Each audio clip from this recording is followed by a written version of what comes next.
Good Saturday night, everybody. Welcome to Hall Stadium in beautiful Missouri City, Texas. Welcome to VypeFortBend.com coverage of the Ridgepoint Panthers taking on the George Bush Broncos on VypeFortBend.com, your one and only broadcast home for Fort Bend County sports. I'm Roger Smith here to bring you the play-by-play, and Skylar Gillespie is the silent partner inside the mothership at Vype World headquarters. Ridgepoint, like Hightower, is undefeated in District 21 6A play, so they're the heavy favorite tonight against the George Bush Broncos. But what great character the Broncos have, because it has been such a difficult, emotional year for them as they lost their head coach, Alan Aldridge, less than a month ago. But they have borne up very admirably under these tough circumstances, and they won a district game over Clements. And I can only imagine just how emotional they were when they got that victory, because victories have been hard to come by in 2024. So we're going to bring you the Countdown to Kickoff show and bring you as many perspectives as we possibly can.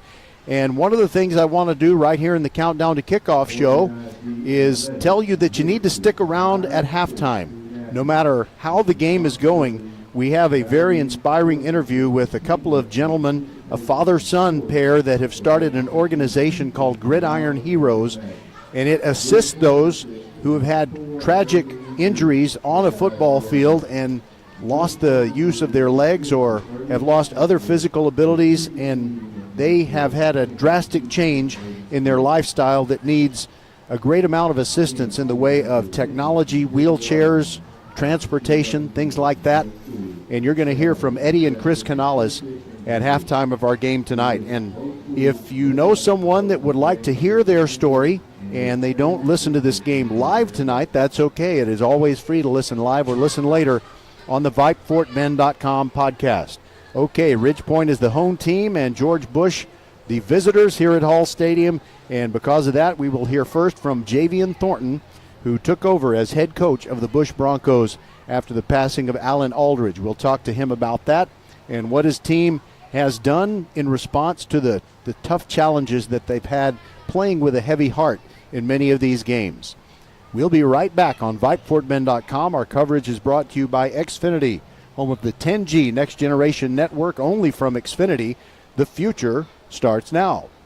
We're also brought to you by First Tire and Automotive. They have 4 great Fort Bend County locations ready to serve you Monday through Saturday. And then there's Leonetti Graphics, the official banner provider of VypeFortBend.com. So we'll be back with Coach Javian Thornton when we return on VypeFortBend.com. Xfinity here. How can we help? Hi, my daughter invited her entire class to her birthday party. Can my Wi-Fi handle it? Oh, well, at Xfinity, our latest gateways have tri-band Wi-Fi technology, letting you connect hundreds of devices at once. No way. So if all the kids are watching stuff on their phones, well, their parents are sharing videos online. Yep, go ahead and watch videos. They can all do their thing and party their way. No problem. Oh, we are gonna need a bigger cake. Now through September 21st, get fast, reliable Xfinity Gig Internet for $25 a month for 2 years when you add Xfinity Mobile with unlimited data. And get Peacock Premium, a $7.99 a month value included. Go to Xfinity.com, call 1-800-XFINITY, or visit a store today. Xfinity, bring on the good stuff. Restrictions apply. Requires paperless bill and auto-pay with stored bank account. Equipment, taxes, and fees extra. Gig Wi-Fi requires Xfinity Gateway. Xfinity Mobile requires Xfinity Internet. After promo, regular internet rates apply. Actual speeds vary. Good Saturday night, everybody. Welcome to the Countdown to Kickoff show. We're under cloudy skies. It's Ridgepoint taking on the Bush Broncos. And Javian Thornton, the leader who has had to fulfill a big responsibility over the last few weeks since we lost Coach Alan Aldridge, is here. And first of all, Coach, I want to ask you, what does it feel like when you look around and you see these shirts that say Alan Aldridge, not just on members of the Bush family, but also people from Ridgepoint?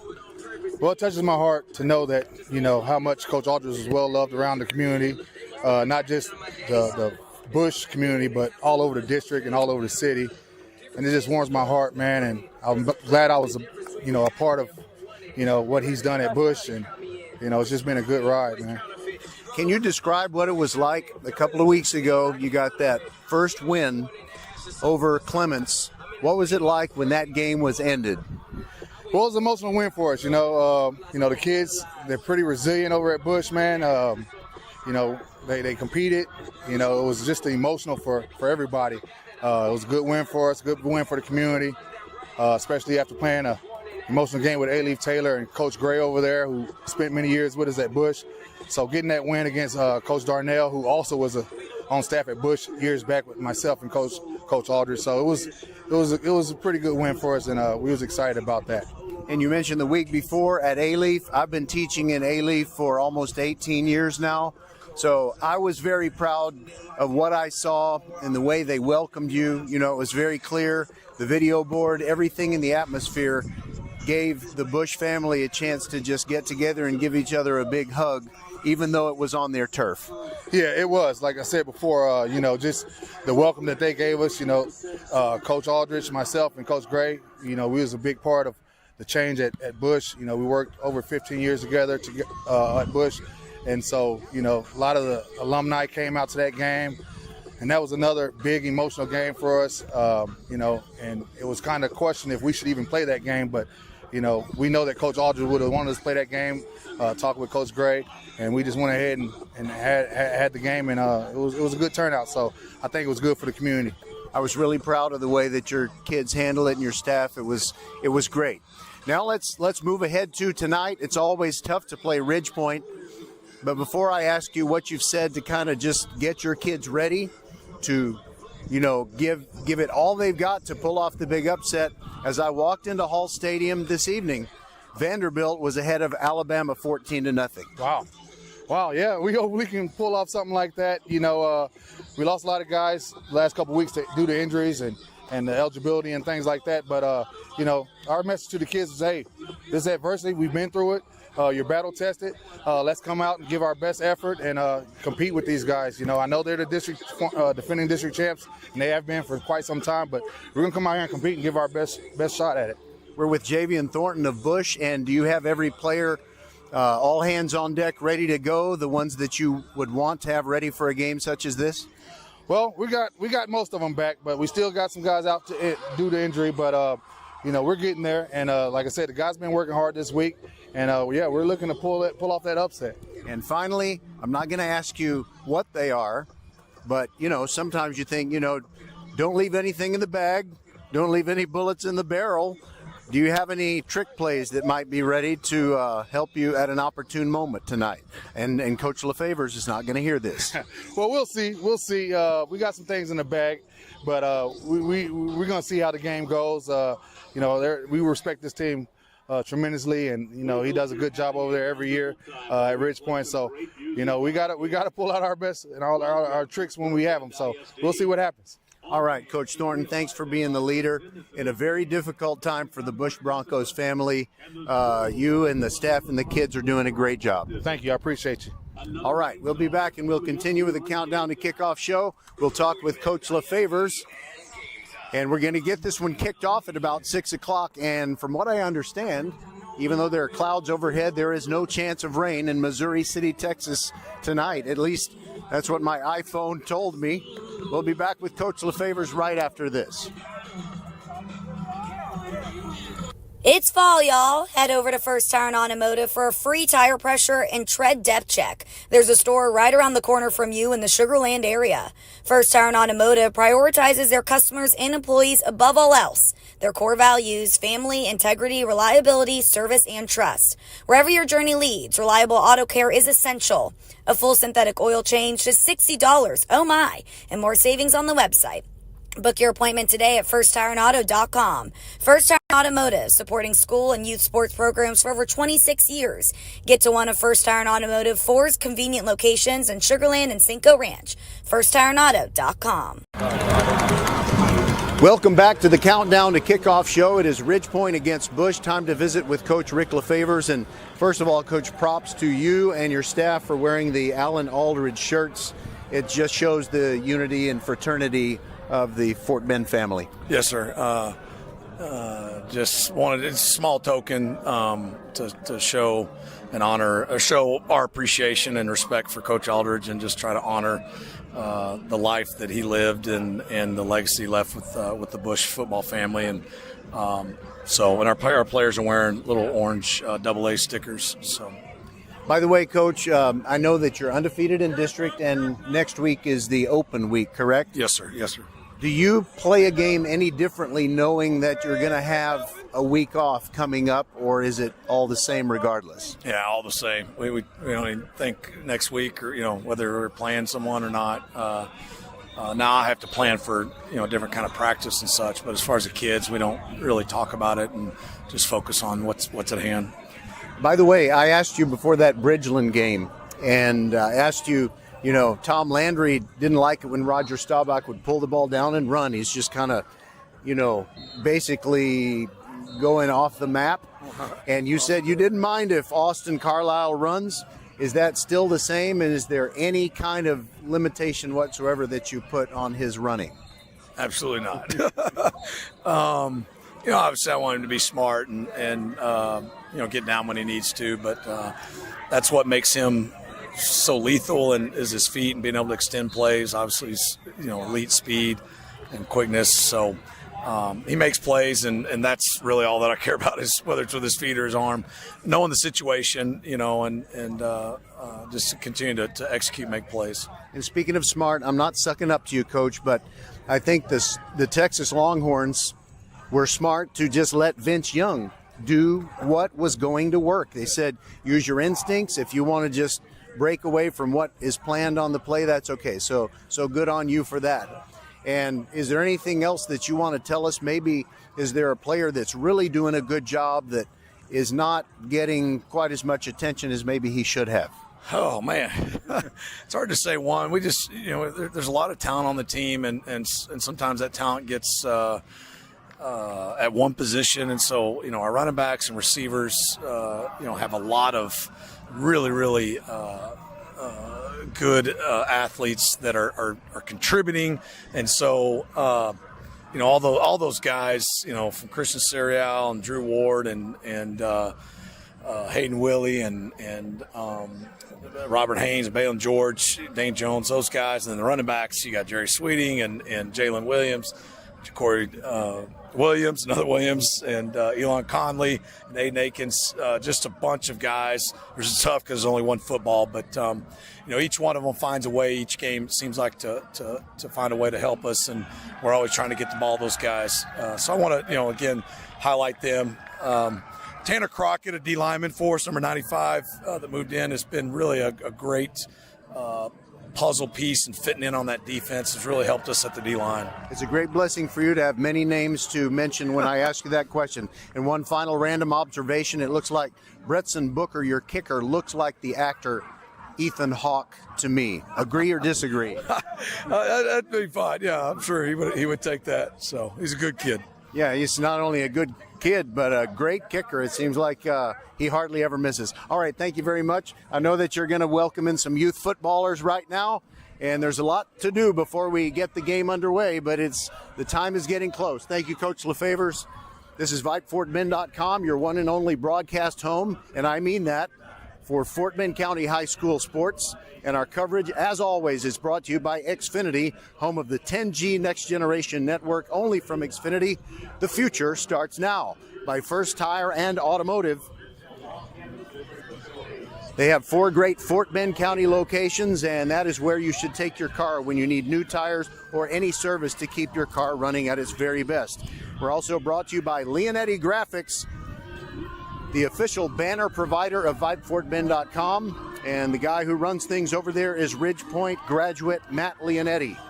I'm Roger Smith, going solo tonight. Skylar Gillespie is inside the mothership at Vype World headquarters. We're just about ready to start this game. Glad you're with us on VypeFortBend.com. Leonetti Graphics, the gold standard in Fort Bend County for screen printing, embroidery, banners, signs, t-shirts, and all kinds of specialty items. Whatever you need to advertise or show school spirit, team spirit, or company spirit, nobody does it better than Leonetti Graphics. We started creating our products in an apartment 23 years ago, and now our state-of-the-art facility in Stafford has everything to make your vision come true. Call your friends at Leonetti Graphics, 281-499-4959. Leonetti Graphics, the official banner provider for VypeFortBend.com. Xfinity here. How can we help? Hi, my daughter invited her entire class to her birthday party. Can my Wi-Fi handle it? Oh, well, at Xfinity, our latest gateways have tri-band Wi-Fi technology, letting you connect hundreds of devices at once. No way. So if all the kids are watching stuff on their phones, well, their parents are sharing videos online. Yep, go ahead and watch videos. They can all do their thing and party their way. No problem. Oh, we are gonna need a bigger cake. Now through September 21st, get fast, reliable Xfinity Gig Internet for $25 a month for 2 years when you add Xfinity Mobile with unlimited data. And get Peacock Premium, a $7.99 a month value included. Go to Xfinity.com, call 1-800-XFINITY, or visit a store today. Xfinity, bring on the good stuff. Restrictions apply. Requires paperless bill and auto-pay with stored bank account. Equipment, taxes, and fees extra. Gig Wi-Fi requires Xfinity Gateway. Xfinity Mobile requires Xfinity Internet. After promo, regular internet rates apply. Actual speeds vary.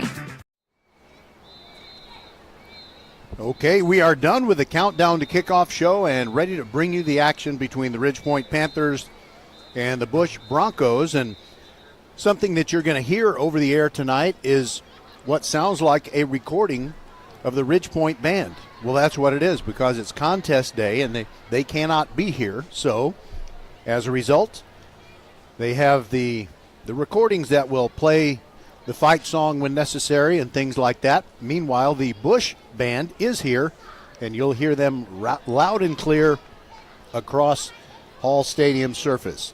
Mike Alsobrooks is our referee tonight, and he's going out to the middle of the field, and we're about to take part in the ceremonial coin toss. It is ceremonial because it's already been decided which team is going to kick off and all those things. It happens about 45 minutes before the fans see it here. The captains for Ridgepoint: Gil Jackson, Trey Toon, the punter, Avery Frederick, and Jamarcus Baker. And the Bush Broncos captains, as they wear the navy blue pants and the white jerseys with navy blue numerals outlined in orange, their captains are Rashawn Cooper, Cameron Robinson, Nathaniel Walker, who's a defensive back and a punter, has the second best punting average in District 21-6A, and also Reginald Williams, an outstanding wide receiver. So Mike Alsobrooks, I guess he's not going to use his microphone, or maybe it's not working. He indicates that Ridgepoint deferred after having won the coin toss, and Bush decided to take the football first, and they'll receive it at the south end of Hall Stadium. Glad to have you with us on VypeFortBend.com. In the district standings, Hightower and Ridgepoint both 2-0 in district and playing tonight against other opponents. And it is hard to imagine, at least for me, a scenario where Hightower and Ridgepoint don't both have perfect district records when they play near the end of the year. That is probably going to decide the district championship. For Ridgepoint on offense, they average 177.8 yards rushing per game, 260.2 passing yards, and a total yards per game average of 438. Bush averaging 83.2 in the running game, 110.4 in the passing game, and their average total yards per game on offense is under 200 at 193.6. They are a young developing team that has been playing under tough circumstances, and so we'll see how this one goes. Ridgepoint wearing their white helmets this time, and they have the Ridgepoint Panther logo on the right side and the player's number on the left side of the white helmet. They're wearing the black jerseys and the purple pants, so they are dressed like Northwestern, but I think they're going to put forth a really good effort tonight anyway.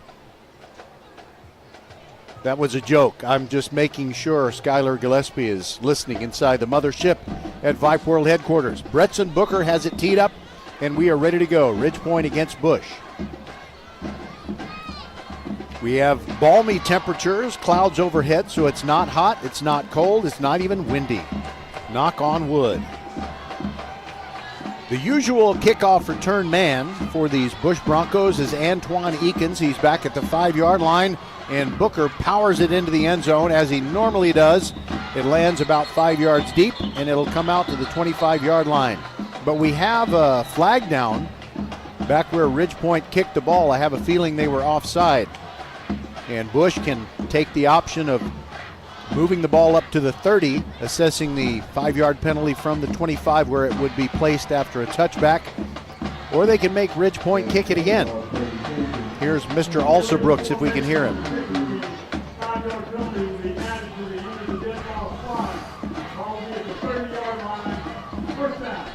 Okay, as you probably heard him say, the ball will be placed 5 yards ahead of where it would normally be placed. So there you go. The Bush Broncos operating from their own 30 with a first down and 10. Ridgepoint allowing, or I should say they're scoring 43.2 points per game, and Bush scoring at 14.4. Bush on the season is 1-4, but they're 1-1 in district. And the first play is a running play straight up the middle, not much there. That's Antoine Eakins, and he's wrapped up after a gain of just 1 yard, if that. And there were several Ridgepoint tacklers in on that one. It's hard to name them all. Jamarcus Baker, I think he's going to be the one to get credit for that tackle. He's a linebacker. Ridgepoint uses a 3-man defensive front, but you never know where those 4 linebackers are going to be going. So it was no gain on the Eakins carry to begin this drive, and now it's second down and 10. Bush band making plenty of joyful noise, pistol formation, and a running play left. It is Eakins fighting to get back to the line of scrimmage, and I think that's as far as he got. Again, it is no gain. It'll be third down and 10. Ridgepoint sent Romare Smith in there. They've got the Smith twins, Romare and Robert, sons of former Texans player Robert Smith. So the question is, will Bush put the ball in the air, or will they try to make sure that they don't turn it over? Got to be very careful here. Their quarterback is Brody Thornton. He's 36 for 75 on the year, a 48% passer, 446 yards, 2 touchdowns and 1 interception, and he drops straight back on 3rd and 10, throws it out into the flat. It is picked off by Ridgepoint. Ridgepoint gets a turnover. Matt Oliveri. And I see his family right now. His dad is standing up, and he's just got pride coming off of him like heat waves off of asphalt in July in Texas. So Ridgepoint will take over at the 31-yard line. That's where Oliveri fell down. He and the receiver were battling for possession of the football, and so they got tangled up, and Oliveri, I'm sure, would have loved to have had a pick 6 on his record, but he was unable to make that happen. Now Austin Carlisle comes out. He is the straw that stirs the drink for Ridgepoint. The quarterback is in an empty backfield, trips receivers on the near side, and now a back joins him in the backfield. That's Landrew Ward. And a man in motion, fake handoff, dropping back is Carlisle, throwing near the pylon, and the pass is broken up beautifully at about the 5-yard line. Cameron Darrow of Bush broke it up. They were trying to get it to Landrew Ward, who had gone in motion from the near side to the far side. He had that momentum, but Darrow right with him in man-to-man coverage. So it's second down and 10 from the 31 for Ridgepoint.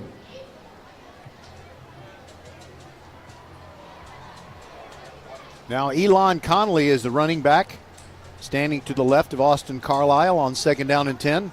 He takes the snap, fakes to Conley, throws into the left flat, and he's got his man, a completion and a gain of about 7, maybe 8 yards, and they got it into the hands of the man they were throwing at on the previous play, Landrew Ward. Give him 8, and it's third down and 2.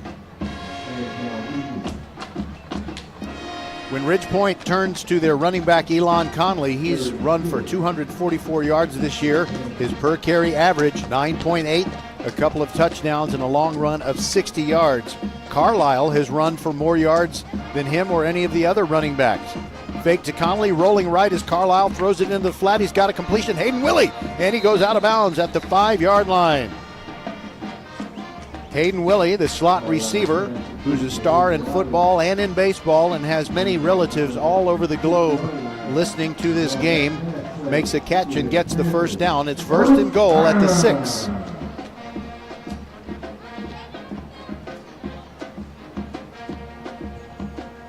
Now Ridgepoint sets up a formation where they bring in a tight end, and that tight end is Matthew Stefik. They move left to right, and the ball is on the near hash mark. Elon Conley next to Austin Carlisle. 2 men moving at the same time, but I suppose that's legal right now. On 1st and goal from the 6, there goes Conley up the middle, hurdles a tackler and dives into the end zone. It's a touchdown, Ridgepoint Panthers. A 6-yard touchdown run, less than 2 minutes, and well, it's just over 2 minutes into the game. 9:57 left on the first quarter clock, and it's 6-0. And now you have the ever reliable Bretson Booker, the kicker for these Ridgepoint Panthers, whom I said to Coach Rick LaFavors in the Countdown to Kickoff show, he looks like the actor Ethan Hawke. At least he does to me. He's 27 for 27 on PATs tonight. And Hayden Willie will hold. Good snap and hold. The kick is up, and like clockwork, it is good. Our score is 7-0. Ridgepoint over Bush. We'll be back on VypeFortBend.com right after this from Xfinity.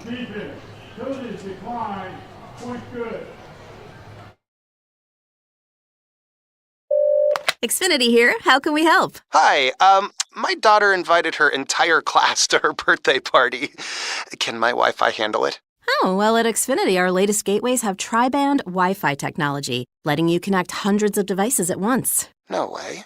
So if all the kids are watching stuff on their phones, well, their parents are sharing videos online. Yep, go ahead and watch videos. They can all do their thing and party their way. No problem. Oh, we are gonna need a bigger cake. Now through September 21st, get fast, reliable Xfinity Gig Internet for $25 a month for 2 years when you add Xfinity Mobile with unlimited data. And get Peacock Premium, a $7.99 a month value included.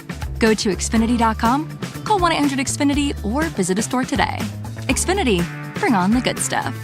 Restrictions apply. Requires paperless bill and auto-pay with stored bank account. Equipment, taxes, and fees extra. Gig Wi-Fi requires Xfinity Gateway. Xfinity Mobile requires Xfinity Internet. After promo, regular internet rates apply. Actual speeds vary. Bretson Booker ready to kick off for the second time this evening. 7-0 Ridgepoint. Eakins is back to receive it. And that kick is coming toward the right sideline, and it goes out of bounds.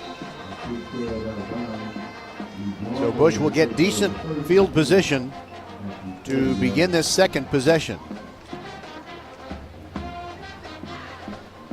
So when Bush throws the football, if you're thinking about, all right, who would be their best targets, the number one target so far has been Rokib Okunu with 16 receptions. Ball at the 30-yard line, as you hear Mr. Alsabrook saying. Okunu good for 219 reception yards this year, catching 13.7 yards per reception. A couple of touchdowns, and his long play has been 41. Reginald Williams with a pretty good record of catching passes as well. Also Antoine Eakins. Now Brody Thornton, the sophomore quarterback. Sorry, he's a junior. He fakes a handoff and throws into the flat, and the pass is too tall, incomplete. Off the fingertips of Rokib Okunu. Over there as the cornerback on the left side of the defense, Bryson Weber. That was kind of a 50-50 ball, but not a 50-50 ball with a lot of air under it. It was just thrown very hard. Incomplete, 2nd down and 10. 9:53 to go in the first quarter, and Ridgepoint is up 7-0. The receiver on the near side, Antoni Mancini, actually, just like Henry, the composer, although they're not related. Now we're running play up the middle, and Bush with its positive yardage, first time tonight. 4 yards on the play, but evidently they kind of shorted Antoine Eakins. I thought he had 4, but they say he had only 2 yards, so it's 3rd down and 8. On the first series, Brody Thornton threw a pass over to the right side, and it was picked off by Matt Oliveri. Ball right in the middle between the hash marks at the 32-yard line. Thornton in the spread formation, surveying the defense, calls for the snap, Fakes a draw play and throws over the middle. Got a completion, got a first down. All the way across the 50-yard line into Ridgepoint territory as he delivered to Rokib Okunu, and that is a first down. Think of First Tire and Automotive for all your car care needs. Check them out at firsttireandauto.com. That gets the ball to the 45-yard line. 23-yard pickup on the slant pass to Okunu. So you're running through those zone defenses in the middle. You have to expect to get hit, but Okunu was kind of like Harry Houdini. He was able to avoid any kind of impact. Slot receiver to the near side is Okunu. On 1st and 10 from the Ridgepoint 45, Thornton hands it off, and that's going to be a tackle for loss. Eakins cannot get out of the backfield.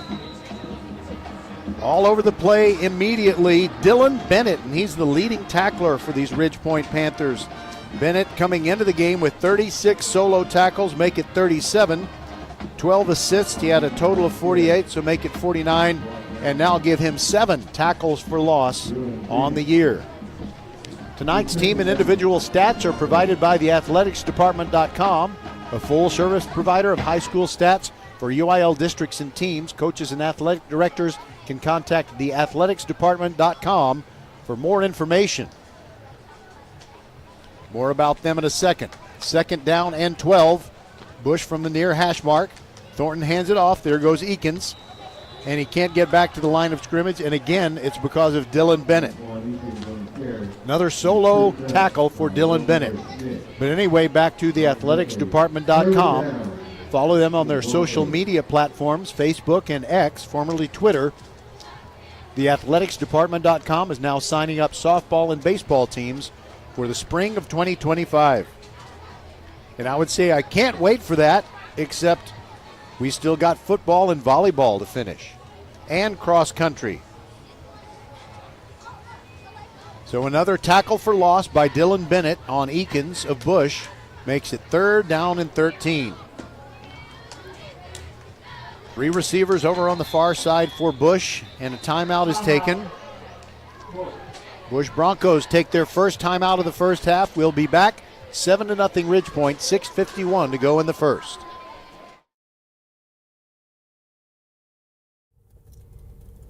It's fall, y'all. Head over to First Tire and Automotive for a free tire pressure and tread depth check. There's a store right around the corner from you in the Sugar Land area. First Tire and Automotive prioritizes their customers and employees above all else. Their core values: family, integrity, reliability, service, and trust. Wherever your journey leads, reliable auto care is essential. A full synthetic oil change, just $60. Oh my! And more savings on the website. Book your appointment today at firsttireandauto.com. First Tire and Automotive, supporting school and youth sports programs for over 26 years. Get to one of First Tire and Automotive 4's convenient locations in Sugar Land and Cinco Ranch. firsttireandauto.com. The Bush Band playing with the strength of 10 Grinches plus 2, but the strength of 2 bands because Ridgepoint's band is not here. The Royals dance team is here. The cheerleaders are here. And there's a youth football team from Siena here too. I think they are the Stallions. And they're playing a game right up here on the concourse of Hall Stadium.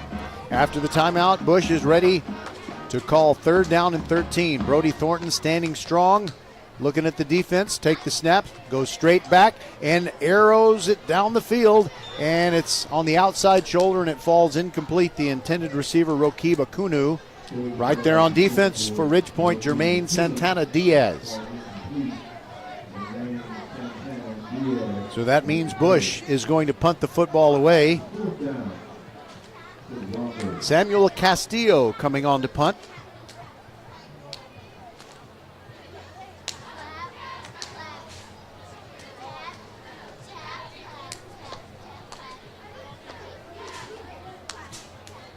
Now, I know they've had Nathaniel Walker punt before, but it is now the job of Samuel Castillo. He's standing at his 40. High snap, he gets it away clean. Wobbly kick, and it is taken at the 22-yard line. It's Hayden Willie, 35-40 near sideline, back near midfield, and they bump him out of bounds. Toby Aladende gets credit for the tackle there. No flags on that punt return, and Ridgepoint leading 7-0 will take the ball at their own 46-yard line.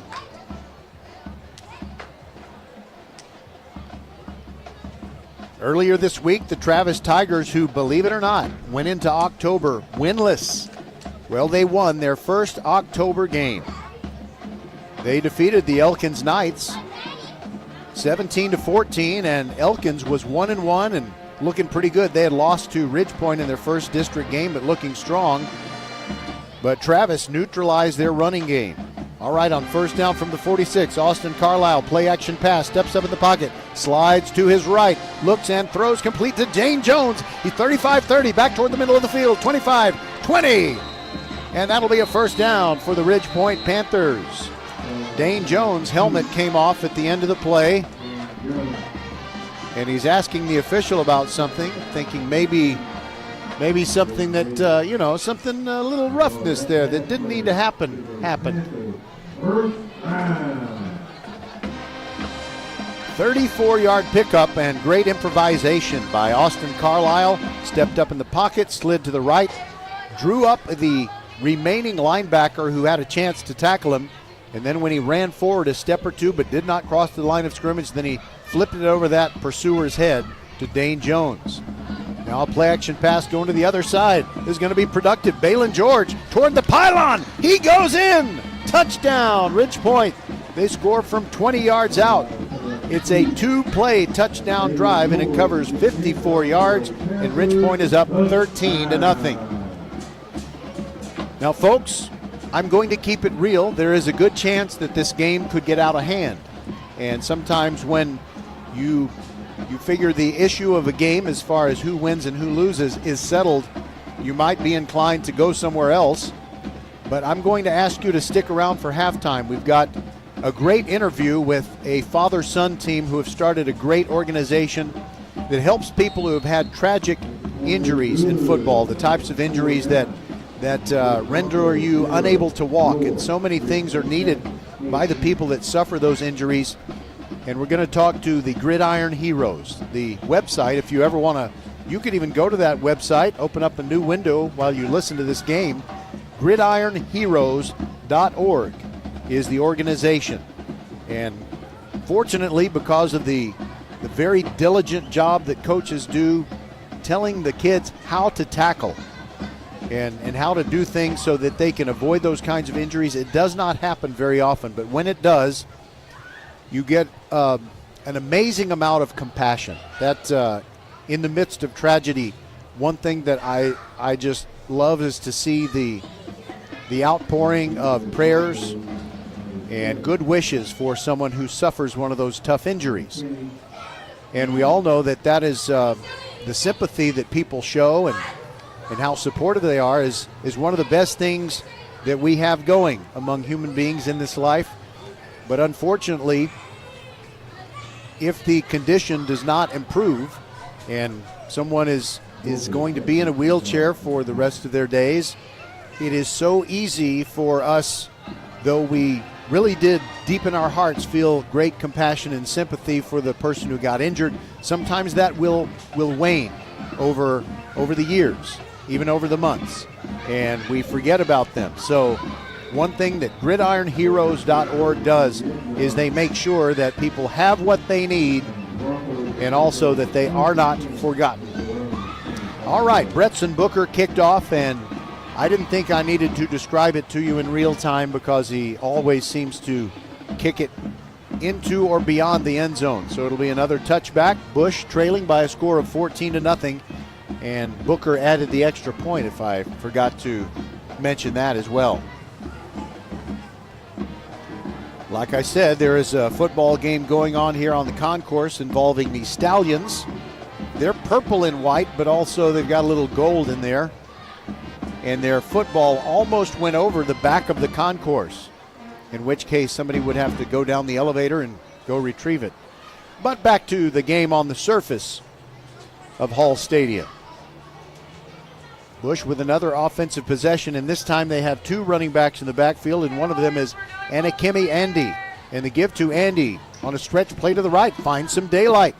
Dodging Ridgepoint tacklers, and he carries it out to the 29-yard line, a 4-yard pickup. Patrick Love bringing him down. Coming up from the safety position. It'd be great if he's studying for a doctorate someday. He'd be Dr. Love. Not a bad thing at all. 2nd down and 6 for the Bush Broncos. Under 5.5 minutes to go in the first quarter. It's 14-0, Ridgepoint. Brody Thornton looking at his right wrist. Calls for the snap. And a little cross buck action. They hand it off to Antoine Eakins, but he's dropped in the backfield. That play was destined to go nowhere as Jameel Lockett got into the backfield and tripped him up. So that gives back 2 of the yards that they gained on first down. It's now 3rd and 8 from the 27-yard line for the Broncos. By the way, Tuesday night volleyball presented by the volleyball school comes your way at about 5:30. That's usually when we start. And the upcoming week's matchup is Austin at Dulles. 3 receivers on the near side. Thornton takes the snap, fakes a handoff, throws it to Eakins, dodges one man, 30, and knocked out near the 35. And blowing him up near the sideline was Ridgepoint's Ethan Washington. And if that had happened over on the Bush sideline, I'm sure that you would have had a better chance of getting maybe a late hit call. But, you know, it was hard for me to see, but I believe Eakins was still on the field of play. But if he had stepped out before Ethan Washington made that contact, then maybe you could justify throwing a flag. But as it is a first down for the Bush Broncos at their 35. Just enough for the first down. Thornton calls for the snap, hands it off, and there's another run by Andy straight up the middle for 3 yards, and a solo tackle from Lacaden Fortenberry.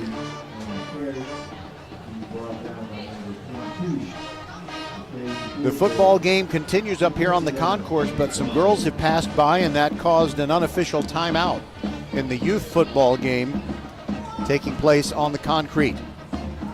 2nd down and 7 for the Broncos, and a fumble. The ball squirts out. It's picked up by Ridgepoint. Ethan Washington down the near sideline. He may go. He's got one man to beat. 10-5, touchdown. Ridgepoint scores on a scoop and score.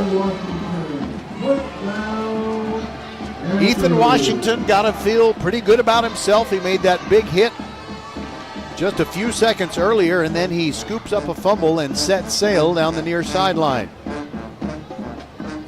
And I don't know exactly how far he returned it, but it was about 46 yards.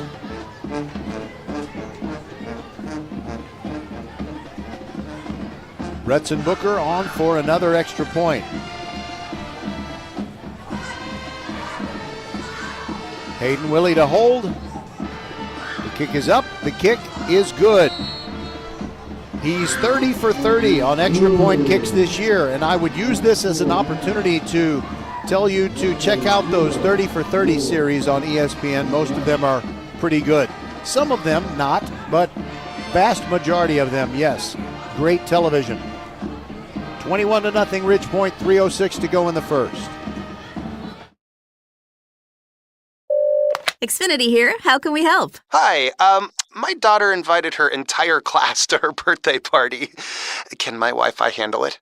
Oh, well, at Xfinity, our latest gateways have tri-band Wi-Fi technology, letting you connect hundreds of devices at once. No way. So if all the kids are watching stuff on their phones, well, their parents are sharing videos online. Yep, go ahead and watch videos. They can all do their thing and party their way. No problem. Oh, we are gonna need a bigger cake. Now through September 21st, get fast, reliable Xfinity Gig Internet for $25 a month for 2 years when you add Xfinity Mobile with unlimited data. And get Peacock Premium, a $7.99 a month value included. Go to Xfinity.com, call 1-800-XFINITY, or visit a store today. Xfinity, bring on the good stuff. Restrictions apply. Requires paperless bill and auto pay with stored bank account. Equipment, taxes, and fees extra. Gig Wi-Fi requires Xfinity Gateway. Xfinity Mobile requires Xfinity Internet. After promo, regular internet rates apply. Actual speeds vary. We're back at Hall Stadium, and Ethan Washington's scoop and score touchdown has put the Panthers ahead of the Bush Broncos 21-0 with 3:06 to go in this first quarter. And Booker kicks it. This time it's not going to land in the end zone. It's going to check up inside the 5, and it's a disastrous time for Eakins. He goes back to get the football. Meanwhile, Ridgepoint kick coverage guys are coming at him, breathing fire, and he gets dropped at the 2-yard line. Oh, my goodness. You cannot assume that a kickoff is going to just bound into the end zone. And you also consider that the ball basically has backspin. You know, they say it's an end-over-end kick, but it's really kind of an end-under-end kick. And if it hits the ground in a certain way, it's going to stop moving forward. All right, so Eakins was able to pick up the football. In fact, he might be saying a little prayer of thanks right now that he didn't get belted right on the goal line. Maybe tackled for a safety.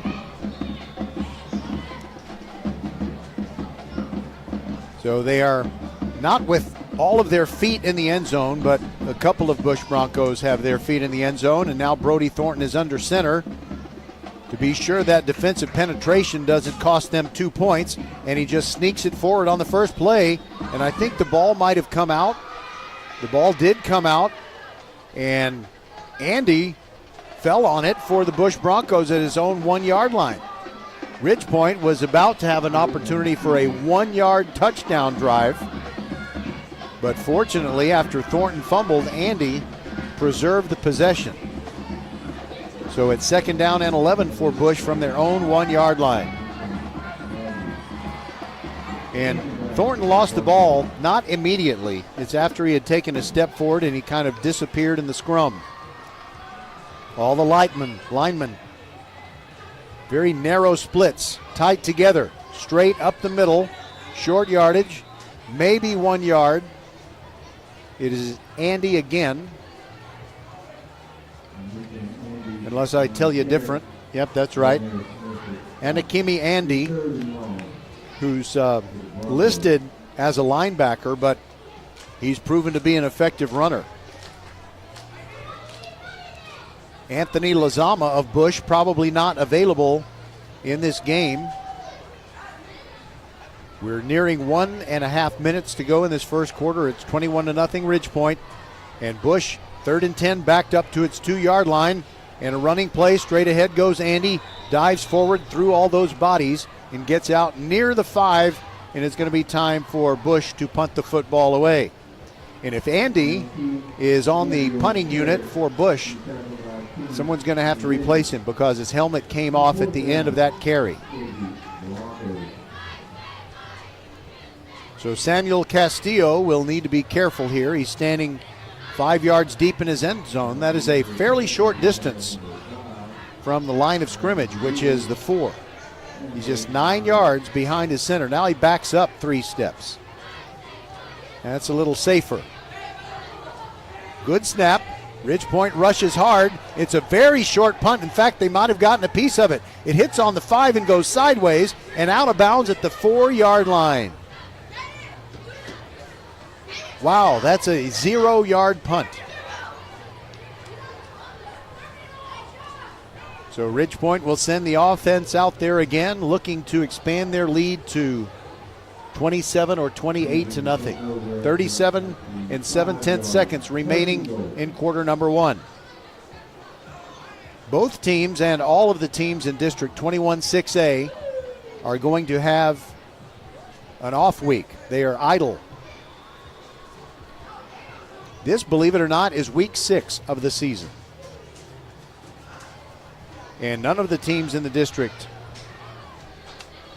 well, I just realized it would have been totally unnecessary for me to say what I was about to say and will not say now that I've thought better of it.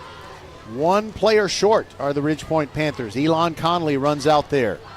And Carlisle drops back, throws quick, and it's a little hook and ladder pass to an offensive lineman. It's a touchdown for Ridge Point. Avery Morshow, the 6'5", 280-pound offensive lineman.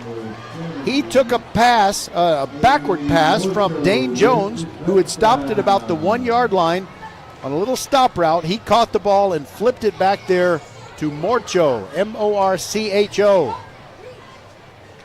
Yeah, he's going to be famous someday. The offensive lineman who scored a touchdown on October the 5th, 2024. And Bretson Booker on to add successful extra point, number 31 on the season. Hayden Willie holds. The ball is down. The kick is a little lower than normal, but it's perfectly good. 28-0, Ridge Point on top, and we have not yet completed the first 12 minutes of action. 28.6 seconds to go. We shall return on VypeFortBend.com.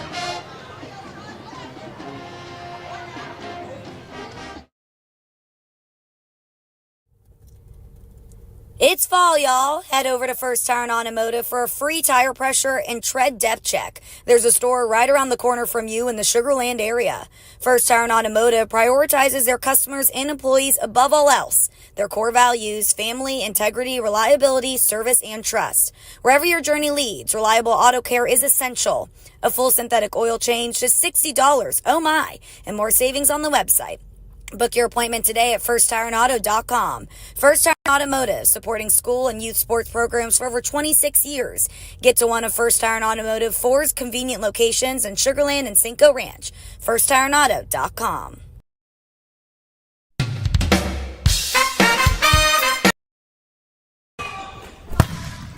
We are the volleyball school with 3 locations: Katy, the Woodlands, and our newest in Richmond on West Belfort. We have the best developmental volleyball program in Fort Bend. We have the high-level training you need to get on the top club and school teams, and you'll have fun doing it. Our Richmond facility is at 18120 West Belfort. Visit thevolleyballschool.com and come train with us.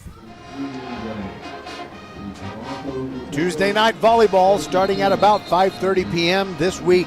It is going to be Austin at Dulles. Austin chasing the Ridge Point Panther girls in the District 21-6A volleyball standings. Clements has been making things interesting this year. But back to football, it really looks like the Ridge Point Panthers and the Hightower Hurricanes are inexorably moving through the season, where they will face each other in a game in week 10, I believe it is, that will determine the champion of District 21-6A. Ridge Point will certainly go into the big school division of the Class 6A playoffs. All the classifications other than 6A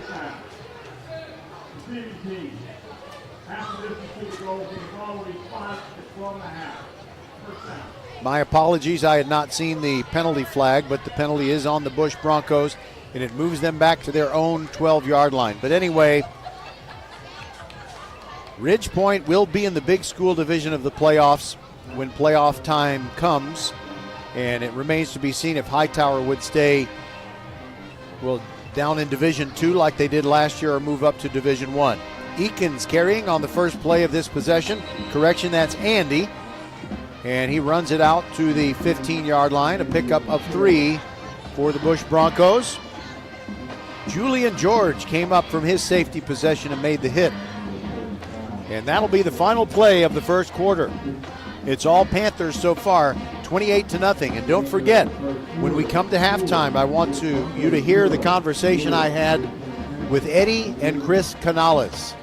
They are the founders of GridironHeroes.org, and their story is very inspiring because Chris was himself a victim of one of those tragic injuries on a high school football field. We'll be right back on VypeFortBend.com. Xfinity here. How can we help? Hi, my daughter invited her entire class to her birthday party. Can my Wi-Fi handle it? Oh, well, at Xfinity, our latest gateways have tri-band Wi-Fi technology, letting you connect hundreds of devices at once. No way. So if all the kids are watching stuff on their phones, well, their parents are sharing videos online. Yep, go ahead and watch videos. They can all do their thing and party their way. No problem. Oh, we are gonna need a bigger cake. Now through September 21st, get fast, reliable Xfinity Gig Internet for $25 a month for 2 years when you add Xfinity Mobile with unlimited data. And get Peacock Premium, a $7.99 a month value included. Go to Xfinity.com, call 1-800-XFINITY, or visit a store today. Xfinity, bring on the good stuff. Restrictions apply. Requires paperless bill and auto-pay with stored bank account. Equipment, taxes, and fees extra. Gig Wi-Fi requires Xfinity Gateway. Xfinity Mobile requires Xfinity Internet. After promo, regular internet rates apply. Actual speeds vary. You're back just in time for the first play of the second quarter, and it's a jet sweep by Bush. Okunu trying to get to the edge on the left side, and he does get decent yardage. About 4 yards out to the 21. He turned it up as soon as he got past the numbers. And that'll leave Bush with a third down and a long 2 or a short 3, depending on your perspective.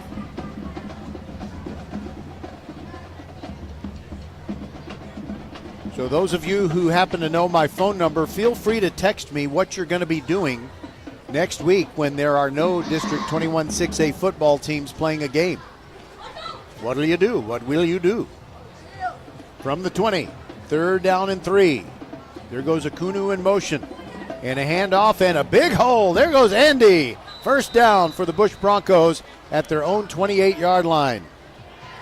Julian George tripped him up, but not before he picked up a first down. Yeah, that's a first down. Think of First Tire and Automotive for all your car care needs. Check them out at firsttireandauto.com.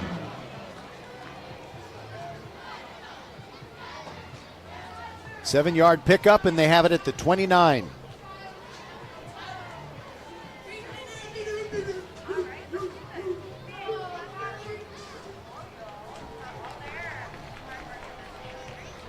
Thornton taking his time. 10.5 minutes to go before halftime. Takes the snap, hands it off, and that is a slobber knocker hit on Andy. And a 3-yard loss, breaking through Tanner Crockett, whom Coach LeFavors praised in the Countdown to Kickoff show. He's a transfer, and what a blessing for Ridgepoint for him to come to the team. And that is a 3-yard loss, and you could hear the hit up here. I'm not sure if our picked it up, but that's one of those I'm going to want to go back and listen to the VypeFortBend.com podcast and see what it sounded like. By the way, I want to give you an update if I can on the Hightower Dulles game, and there you go. First quarter, 21-0 Hightower over Dulles. So that game going kind of like this one. On second down and 13. Thornton, a play-action pass, throws toward Okunu, and it goes through his hands. Jack Ward was bearing down on him, but the pass had gone through his hands. It'll be 3rd and 13.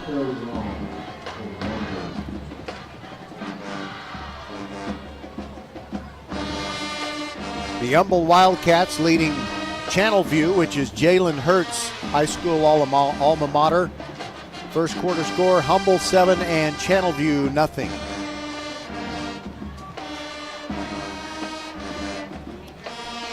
Thank you, Bush Band, giving us a great atmosphere here. All right, here we go. Third down and 13 for Bush, trailing 28-0. 9:34 to go in the half. Thornton takes the snap, rolls to his left. Here comes Jack Ward pursuing. Hit as he throws, and he throws it out of bounds, incomplete near the 35. Thornton gets up slowly as Jack Ward made sure he didn't get off scot-free, put it that way. So now Hayden Willie will have a chance to return a punt. Well, maybe he will, because the last time Bush punted, it didn't go beyond the line of scrimmage. Landrew Ward and Hayden Willie back in twin safety. The punt is on the way. It's end over end, bounces twice. Willie picks it up at his own 37, heads back toward the middle of the field. gets a good blindside block. This play is coming back. He gets across the 40, down the near sideline. He's still going and finally tackled near the 20.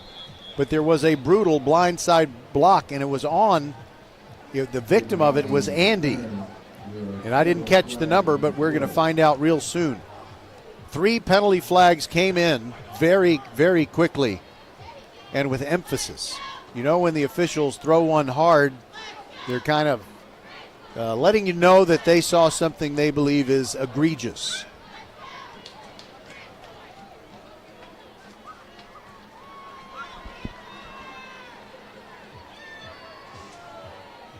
During the return, personal foul, blindside block, return team, 15-yard penalty from the spot of the foul, first down. All right, that is Mike Alsabrooks, our referee, and the name will be omitted to protect the guilty. He did not give the jersey number, but that will be a 15-yard penalty against Ridgepoint that will move them back to the 27. And that's where they will start this possession with exactly 9 minutes to go in the first half. Don't miss our halftime interview with Eddie and Chris Canales. They're not famous, but they have been an important part of a lot of people's lives for what they have done to help those who are trying to readapt, just modify their life after a serious injury. Carlisle drops back, steps up, looking all over the field and throws one near the sideline, incomplete. Tried to get it to Landrew Ward. And no harm done there for Ridgepoint. It's just going to be 2nd and 10. Live to play another down. And if that had been a complete pass, it was coming back anyway. Offensive holding on Ridgepoint. I'm working solo, and I'm sorry that I did not see the penalty flag on that play. Sometimes it's easy to miss them when you don't have a broadcast partner to tug on your sleeve and say, look, look, look, or point.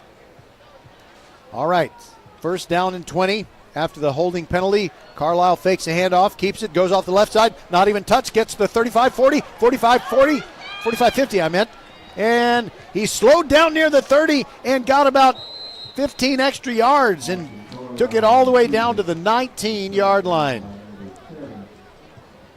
Wow. That man's dangerous. Let's see, I'm going to try to give you the yardage on that.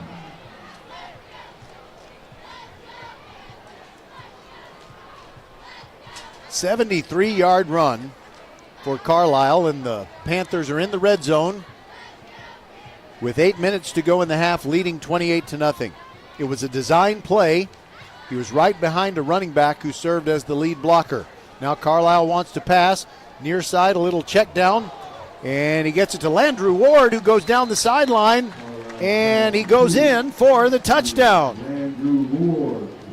There was a Bronco player that kind of hooked him, and I think he thought he had gotten him out of bounds. That's Nathaniel Walker. But Landrew Ward, with the quick feet, was able to get down the boundary without stepping out. And so it is 34-0 with 7:45 to go in this second quarter.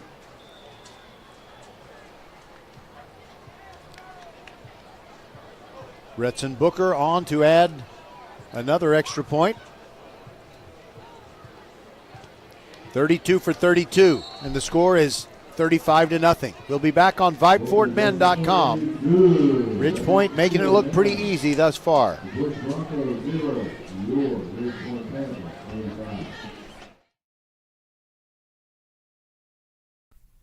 Leanetti Graphics, the gold standard in Fort Bend County for screen printing, embroidery, banners, signs, t-shirts, and all kinds of specialty items. Whatever you need to advertise or show school spirit, team spirit, or company spirit, nobody does it better than Leanetti Graphics. We started creating our products in an apartment 23 years ago, and now our state-of-the-art facility in Stafford has everything to make your vision come true. Call your friends at Leanetti Graphics, 281-499-4959. Leanetti Graphics, the official banner provider for VypeFortBend.com. We are the volleyball school with 3 locations, Katy, the Woodlands, and our newest in Richmond on West Belfort. We have the best developmental volleyball program in Fort Bend. We have the high-level training you need to get on the top club and school teams, and you'll have fun doing it. Our Richmond facility is at 18120 West Belfort. Visit thevolleyballschool.com and come train with us. Tuesday night volleyball presented by the Volleyball School features Austin at Dulles this week.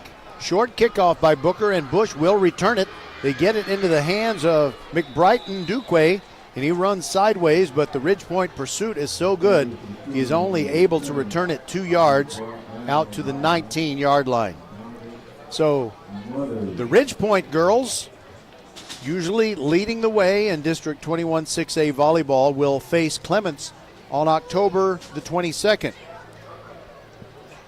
That's the next time that they will be one of our featured teams on Tuesday night volleyball presented by the Volleyball School.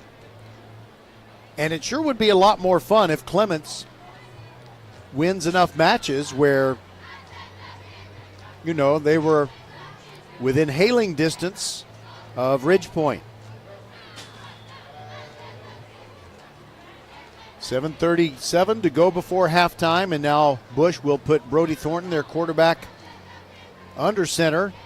And the single setback, I believe, is Eakins. Yep, it's Eakins, and he breaks a couple of tackles near the line of scrimmage, fights hard, gets 3 yards. And Matt Oliveri comes up to force the running play to stop.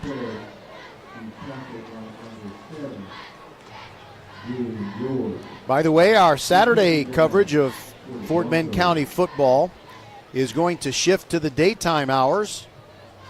We've got a really good one at 11 a.m. a week from today as Texas City visits the Randall Lions. Randall in the state top 10 in Class 5A Division II. 2nd down and 6 for the Bush Broncos. Clock running, under 7 minutes to go in the half. Thornton with Eakins, his single setback. And the give to Eakins, and he can't get out of the backfield. He is swatted down, literally.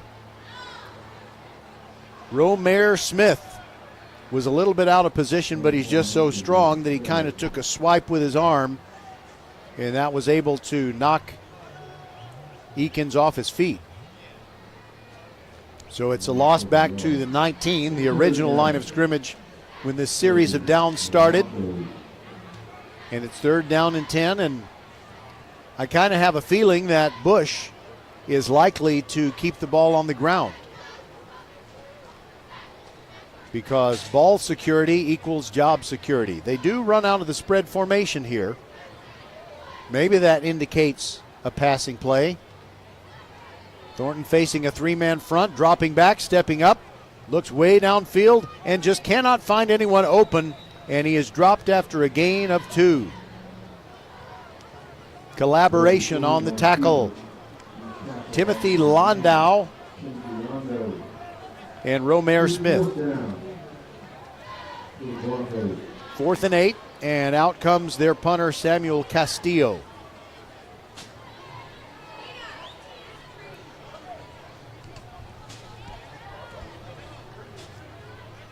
One player we have not seen tonight for Ridgepoint is Robert Haynes. He's having an outstanding season, a wide receiver with 18 catches for 260 yards. Castillo's punt is away. Hayden Willie at the 47 of Bush, heads to his left, goes through one ankle tackle, keeps on running, gets inside the 35 to the 33. And Eakins made the tackle on special teams for Bush. No flags on the play. By the way, I was mentioning Haynes' stats. He's been averaging 14.4 yards per catch and had scored 3 touchdowns with a long touchdown play of 44 yards.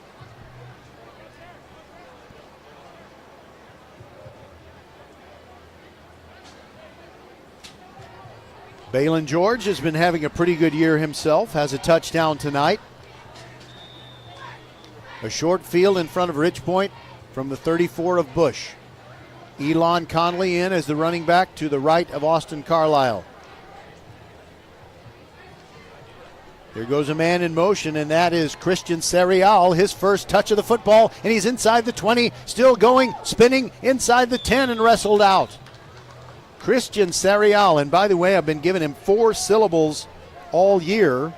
Seriali, that turned out to be wrong, but I heard the guy at the Berry Center, the Cy-Fair Stadium where the elevator wasn't working, called him cereal.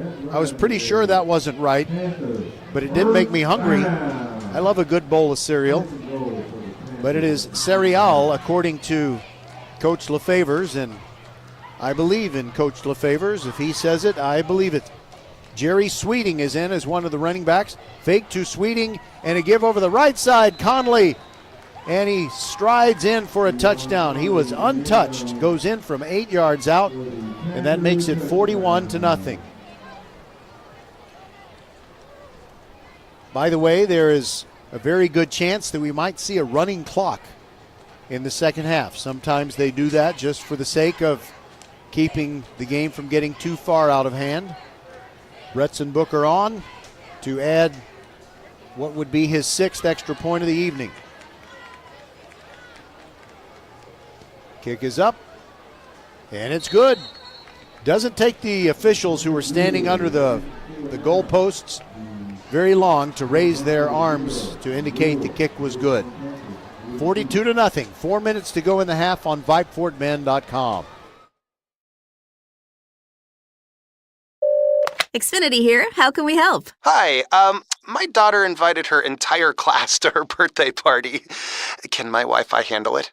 Oh, well, at Xfinity, our latest gateways have tri-band Wi-Fi technology, letting you connect hundreds of devices at once. No way.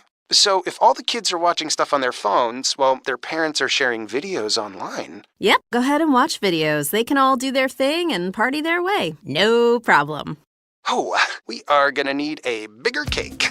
Now through September 21st, get fast, reliable Xfinity Gig Internet for $25 a month for 2 years when you add Xfinity Mobile with unlimited data. And get Peacock Premium, a $7.99 a month value included. Go to Xfinity.com, call 1-800-XFINITY, or visit a store today. Xfinity, bring on the good stuff. Restrictions apply. Requires paperless bill and auto-pay with stored bank account. Equipment, taxes, and fees extra. Gig Wi-Fi requires Xfinity Gateway. Xfinity Mobile requires Xfinity Internet. After promo, regular internet rates apply. Actual speeds vary.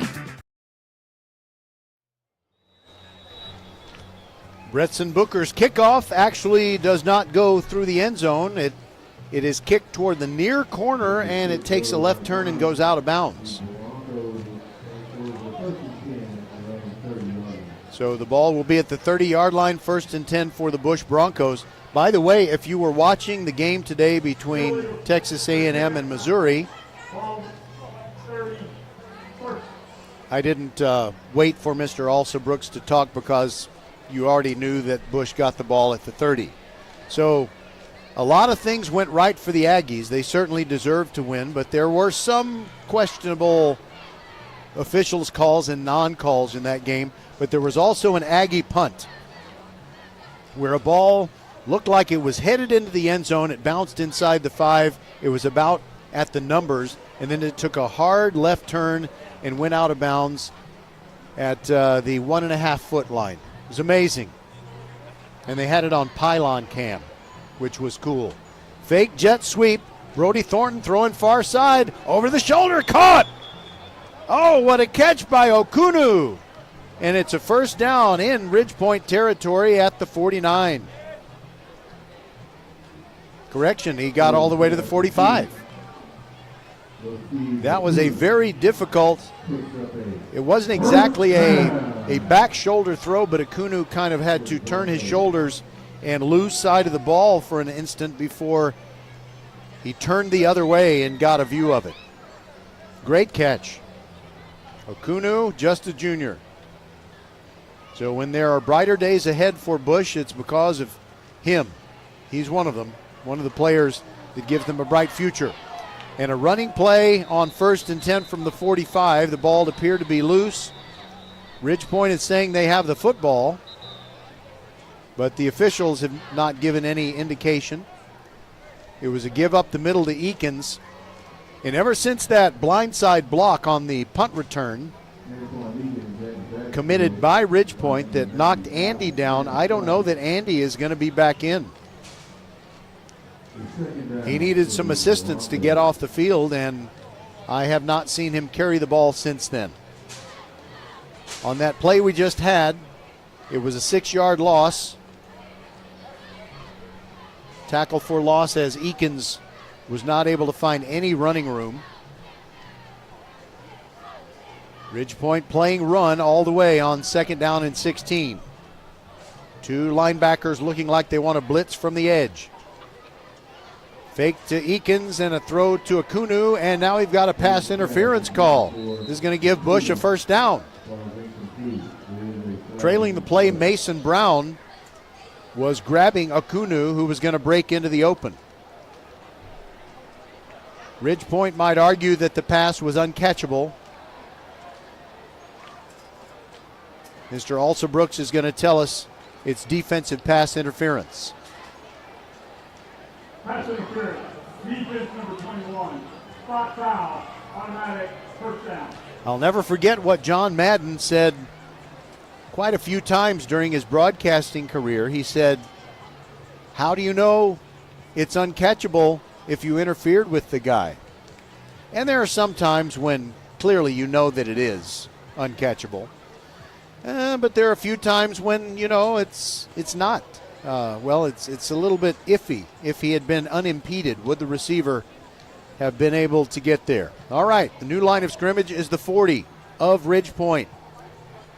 This is the farthest advance for Bush all night. Fake to Eakins and a throw to Akunu, and the throw is just beyond his reach. Mason Brown trailing him. He had a step on him, did Akunu. Incomplete, 2nd and 10. Oh, how about that? Offside against Ridgepoint helps Bush out as they try to get on the scoreboard, trailing 42-0. 2:17 to go in the half.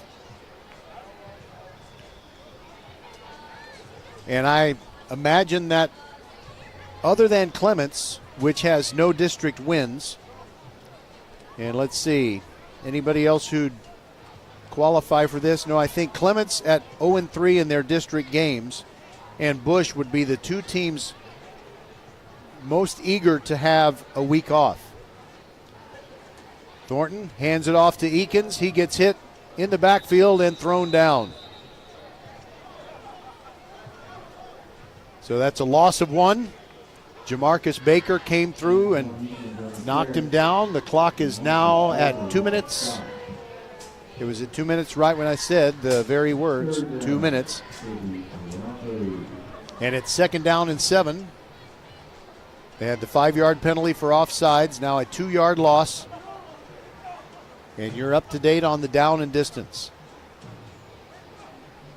Eddie and Chris Canales standing by as our halftime guests. And those of you who are in a position to, I would like you to search your heart and think about giving to gridironheroes.org. All right, 2nd down and 7. Thornton pumps short, throws into a crowd, and it's intercepted by Ridgepoint. Gil Jackson picks it off, and he's across the 40, 50. Now he's at the 35. One man to beat. That's Eakins. He slips off of him, and all the way he goes. Gil Jackson with a pick 6 for Ridgepoint. And that makes it 48-0, an 80-yard interception return.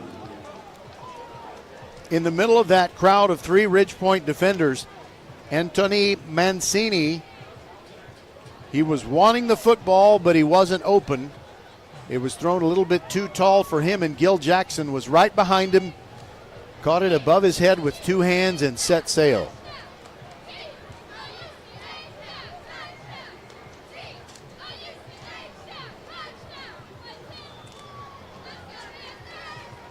Panthers cheerleaders doing a great job as always, but the crowd is just not into it because this has been so dominated by Ridgepoint. Booker's extra point kick is good, 49-0. We'll be back on VypeFortBend.com as the purple flags spelling out RPHS are being run down the field by I think that's the AFJROTC group.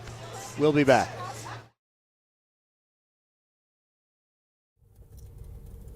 It's fall, y'all. Head over to First Tire and Automotive for a free tire pressure and tread depth check. There's a store right around the corner from you in the Sugar Land area. First Tire and Automotive prioritizes their customers and employees above all else. Their core values: family, integrity, reliability, service, and trust. Wherever your journey leads, reliable auto care is essential. A full synthetic oil change, just $60. Oh my! And more savings on the website. Book your appointment today at firsttireandauto.com. First Tire and Automotive, supporting school and youth sports programs for over 26 years. Get to one of First Tire and Automotive 4's convenient locations in Sugar Land and Cinco Ranch. firsttireandauto.com.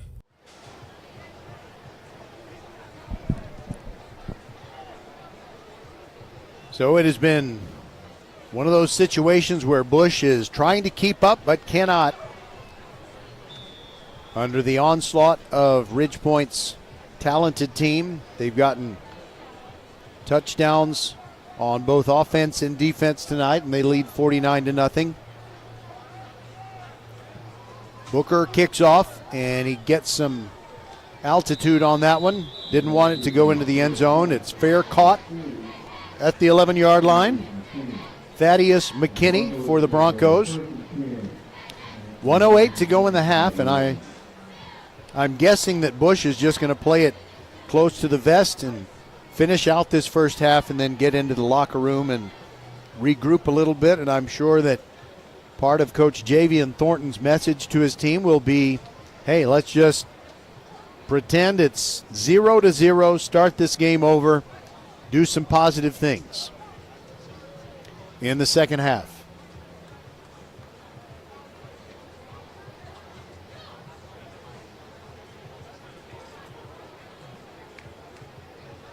So the team's taking their time getting back on the field for the final 68 seconds of this first half.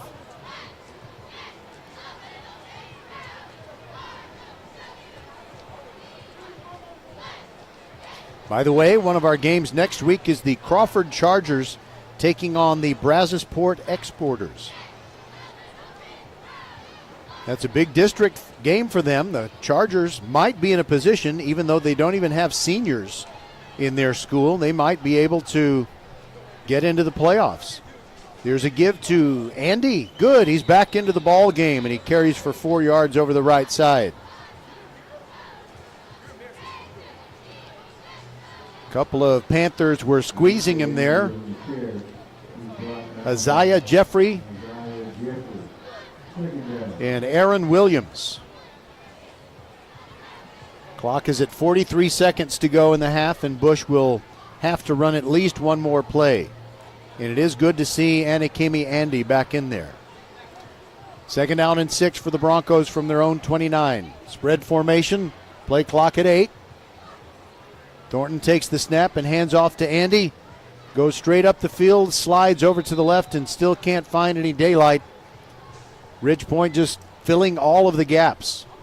And I believe that'll be the final play of this second quarter. Ridgepoint fans will be appreciative, and Bush fans will be supportive.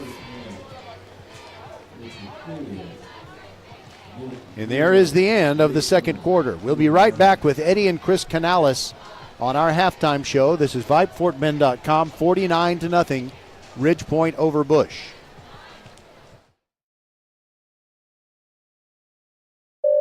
Xfinity here. How can we help? Hi, my daughter invited her entire class to her birthday party. Can my Wi-Fi handle it?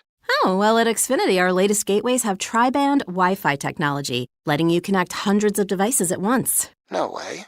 So if all the kids are watching stuff on their phones, well, their parents are sharing videos online. Yep, go ahead and watch videos. They can all do their thing and party their way. No problem.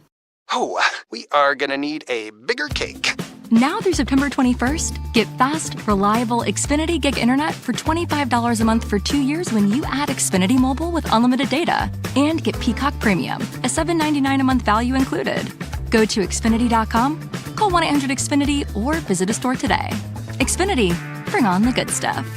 Restrictions apply. Requires paperless bill and auto pay with stored bank account. Equipment, taxes, and fees extra. Gig Wi-Fi requires Xfinity Gateway. Xfinity Mobile requires Xfinity Internet. After promo, regular internet rates apply. Actual speeds vary. Welcome, everybody, to halftime on VypeFortBend.com. We know you're enjoying tonight's ball game and enjoying our games throughout the year, but during halftime, we're going to talk about a serious subject, and it is the high risk of football. It doesn't happen very often, but there are often times when a player will be hit in such a way where he has injuries that he can't recover from, and the paralysis results. And that's what we're going to talk about, and hopefully you will find a way that you can help with this, as it does befall a few football players every year. First of all, introduce yourself. Eddie Canales. He is part of the father-son team that started an organization called Gridiron Heroes. Right. I'm Eddie Canales. I'm the founder of Gridiron Heroes, and we started this organization to help other athletes that have suffered spinal injuries, mostly from playing football. After my son went down with a spinal injury, there was a shortfall in the support system because coaches didn't know really what to do, where to go, how to help. They didn't know how Chris's life was going to change or how the family life was going to change. It was new. And so where do you go when something like that happens? And so what we ended up doing with our experience with my son Chris and what we were going through, we kind of felt like there was a need to help these athletes after Chris. And of course, the story for us is that this was a God thing for us because at one of Chris's worst time, he was going through some ups and downs. Depression started to set in, started to shut down on me. It was 1 year to his anniversary date of his injury. And just to get him out of the house, I took him to a football game, a state championship football game. And in the Alamo Dome. At the Alamo Dome. At that time here in Texas, they were playing the state championship games there in the Alamo Dome. And it was the first high school game that he had been to since his injury. So I said, let's go. We got to get out of the house. And 45 minutes into the first game, we actually witnessed someone else go down with a spinal injury. But that's when Chris turned to me and said, Dad, we've got to go help him. I know what he's going to go through. You know what the family's going to go through. We need to go help. And so for us, that's what it was. That was our mission. That was what we felt like the good Lord put in our heart to do, to go out there and be there for these other young men. And we've never looked back. We're now in our 23rd year of doing this. All right, that is Eddie Canales. Now let's bring Chris into the discussion. You were playing football for San Marcos Baptist Academy. That's what the school was called at the time. And what happened on the play where you were injured and lost the use of your legs? So I was basically making a tackle. The running back evaded about 4 of our players, and I made the last touchdown-saving tackle. But along with that, I broke my neck. My head dropped slightly at the impact, at the point of impact, and breaking my C5, C6 vertebrae. All right, so once that had happened and you got the diagnosis and the doctor figured out exactly what had happened, I guess there wasn't any hope that you were going to be able to walk. What did they tell you at the beginning after the diagnosis? Well, they basically told my parents that I was never going to move from my neck down, shoulders down. And so I worked real hard to prove that wrong, and going through rehab. I went through 3 months of rehab. It's just with the diagnosis, they always tell you the worst case scenario. So they don't really give you any hope. But I worked hard to gain the movement I have back. So I'm able to move my arms and shoulders. Don't have any movement in my hands or legs, but other than that, I worked hard to get that back. Well, I've talked about this with you in the past, and I think the main point was you kind of feel like, well, you know, we see something like that happen on a football field, and both fan bases very respectfully are quiet, and there are prayers and there are social networking messages, and everybody wants this player to recover, and they will diligently pray about it and yearn for it and maybe contribute to the medical care that is needed. But then I think at some point you would say that sometimes once that goes away, after a few weeks and months have passed, maybe those players are forgotten. Very much so, especially at a bigger school. When you graduate high school, you kind of get forgotten. Everybody goes about their own way, and you're kind of still stuck there. It's not easy to get up every day, and you have to depend on somebody to get you up out of bed. And sometimes some of our guys don't even have that support. So, that's where we come in to help them long term. Now, Chris, I know you're a very positive person, and we want I just hope I can make everybody out there understand what a good, optimistic person you are. But reality is reality. There are physical limitations that you're always going to be dealing with. But the good news is there are ways that people can really help out with this. And this is what we're going to talk about when we continue on our halftime show on VypeFortBend.com. The organization is Gridiron Heroes Foundation, and Eddie Canales and his son Chris founded this organization, and they're constantly trying to make things better for people who suffer one of those really bad injuries. And we'll be back with more on VypeFortBend.com.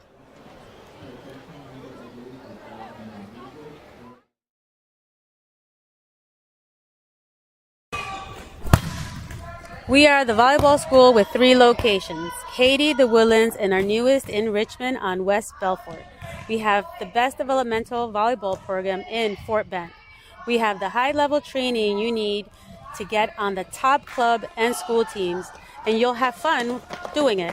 Our Richmond facility is at 18120 West Belfort.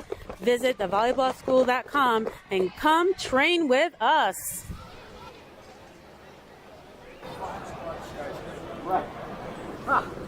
All right, so we're talking about a serious topic on halftime this evening on VypeFortBend.com, and it's because of the high speed and the massive fast players who are colliding with each other in a football game. Sometimes tragic injuries can occur, and Eddie Canales, one of the co-founders of Gridiron Heroes Foundation, has found a way to enable people to contribute to, medical care and just the day-to-day care until we do get that revolutionary surgery that might enable people to get their legs back and so forth. Well, yeah, one of the things that we do when we get a call initially is to make sure we go visit with the families. When your son is in the hospital and getting so much information thrown at him from the medical community, it's just overwhelming and overpowering sometimes. And so what we do is when we get the call, go visit a few weeks later and make sure that they understand that they have to start submitting the paperwork, know who their case manager is. As we know the severity of the injury, then we can go back to the school and guide the school on how best to help that family. But a lot of times that's short-lived. We usually help about a month to a year, and then what happens is that it just it fades away. The help fades away, and then when they graduate from high school, then that families have to deal it with on their own basically, and that's where we come back into play.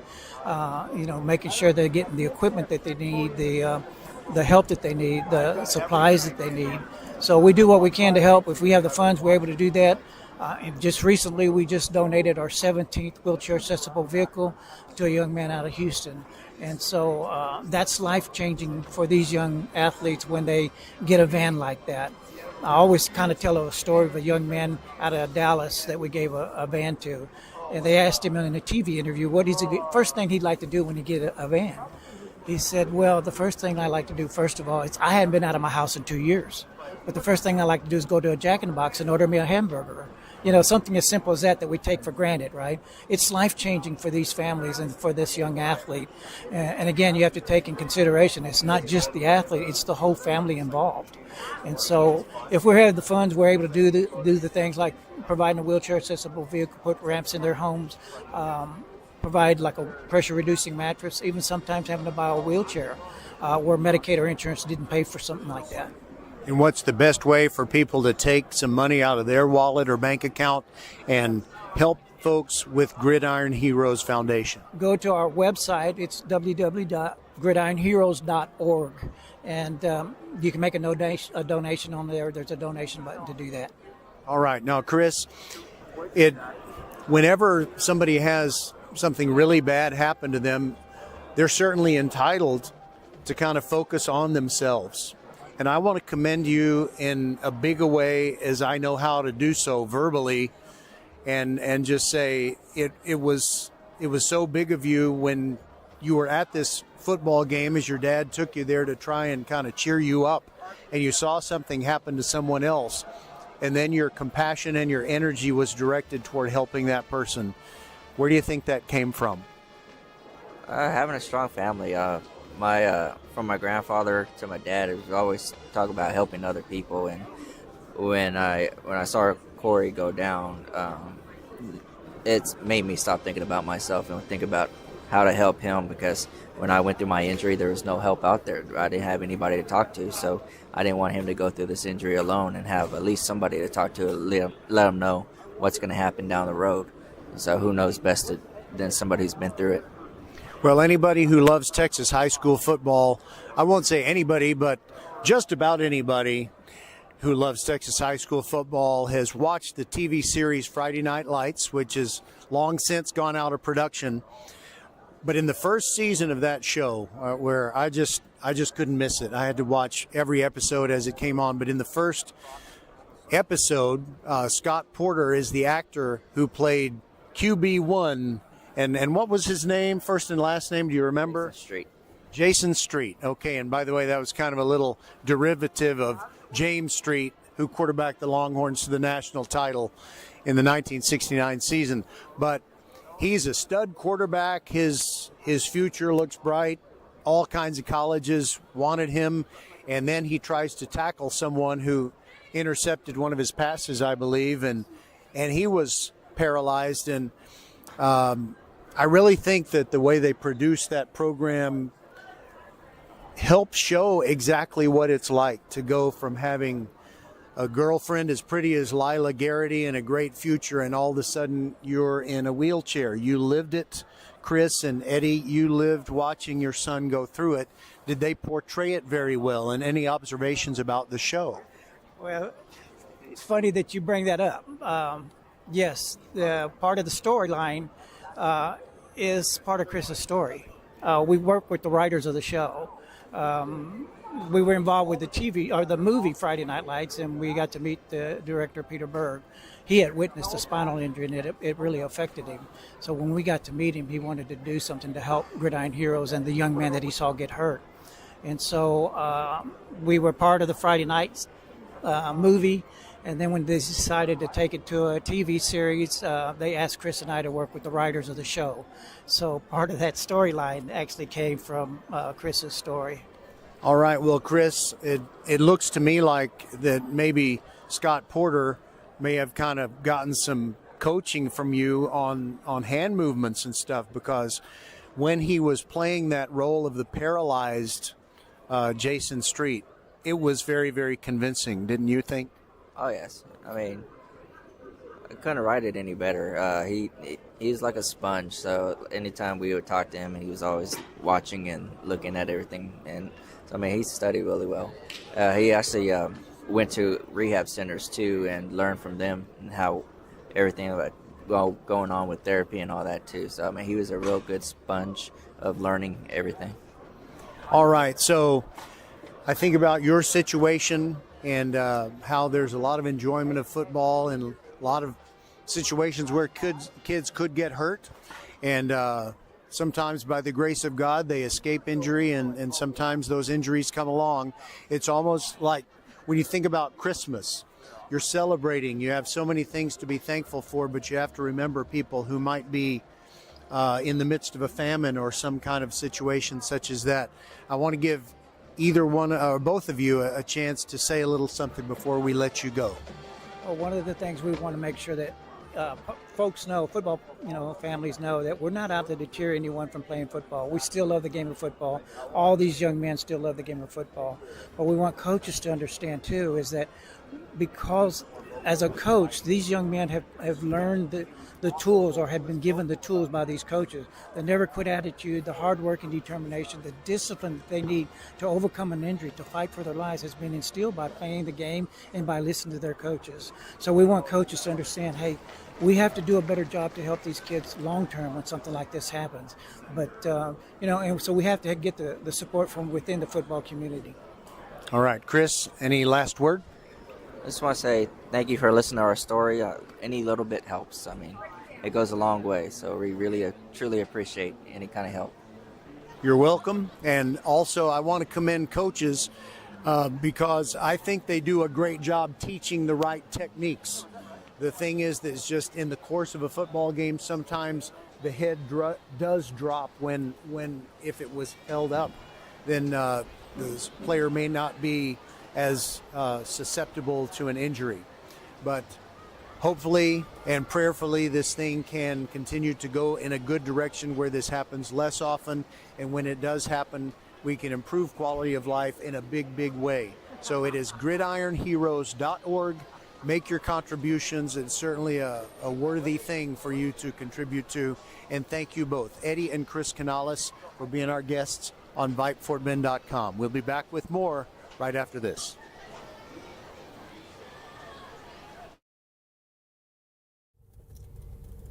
It's fall, y'all. Head over to First Tire and Automotive for a free tire pressure and tread depth check. There's a store right around the corner from you in the Sugar Land area.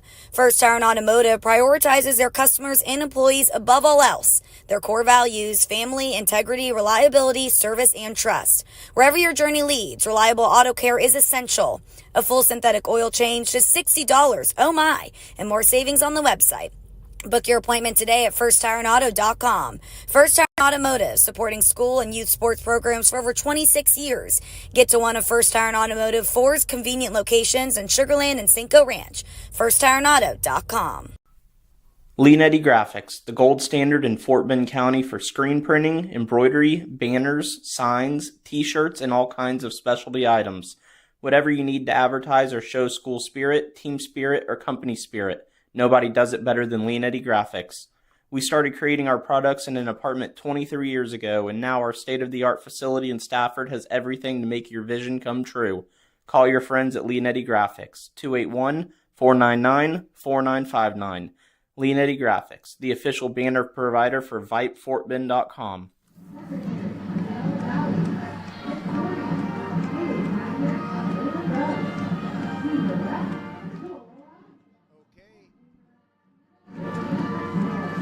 If what you hear doesn't sound like a real band, well, there's a good reason for that. The Ridgepoint Band is not present. They had a contest to attend today, and so the Ridgepoint Royals dance team is performing on the field to a recording of the Ridgepoint fight song. By the way, I don't know what the Panthers fight song title is, but it's a pretty good fight song. It's not just a copy of some famous college fight song that we've heard millions of times. They at least came up with something different. I want to research that and see if someone who was around at Ridgepoint when it opened back around, I guess it was 2011, 2012, maybe they said, let's write our own fight song. And, we need more of that. Originality. Okay, so a couple of thoughts I wanted to share with you after our visit with Eddie and Chris Canales. It is really amazing. We know we use the expression, it's a small world, when we really didn't think that somebody knew someone that we know. And all of a sudden, you can find out that people know each other all over the place, and somewhere it might be a Kevin Bacon 6 degrees of separation thing, but you know somebody who knows somebody who knows somebody who might have an injury or something like that. So a couple of examples of that. You've got Corey Borner, who is a former DeSoto High School athlete. He was one of those players that was injured and was helped by gridironheroes.org. And I find out that Bobby Darnell, head coach of the Clements Rangers, knew of Corey Borner. So he was the connection that I made, just talking to Coach Darnell, someone who was aware of Corey Borner of DeSoto and his injury. And then you can go all the way back to the time before gridironheroes.org was started. And you can think about Kent Waldrep. I happen to remember him from my youth back in the 70s. He was playing for TCU, and he got an injury. As I recall, they were playing a game at Alabama, and he was never able to walk again. He did live quite a few years and was a great spokesman for, advocating for people to, number one, get more research done so they can figure out a way to put an end to paralysis in these people that suffer it. And he was just a good representative of TCU. And then you have Coach Rick LaFavors. I'm sure that he visits with many older alumni who enjoyed watching him play at TCU. And those older alumni are contemporaries who remember Kent Waldrep and his tragic injury, but how he made the very best of it with the time that he had. He lived several decades after his injury at TCU. So that's what I wanted to say in addition about how small a family it is, even though there are more and more Texas high schools all the time, more programs, more coaches. But you have such a tight-knit network of people. In fact, the Texas High School Coaches Association Convention, where I go every summer to get interviews like this one, is a place where it's amazing. You just see people shaking hands and hugging and saying, hey, great to see you, even though they are from different parts of the state. And in their coaching journey, they've moved from different place to different place. But there's still that fraternity and that sorority. So I recommend, just go to the Texas High School Coaches Association and hang out, even if you're not a coach. It'll be fun to watch them and show how much they care and how much they want to innovate and do better for the kids on their teams and to get those W's. So speaking of getting those W's, let's talk about scores of games that are going on tonight. There aren't that many going on across Texas, but I'll name a few that I think might be interesting to you. This one interesting but not surprising. Hightower leading Dulles 29-0 over at Mercer Stadium tonight. Hightower and Ridgepoint probably on a collision course to take each other on with spotless district records to decide the championship of District 21-6A.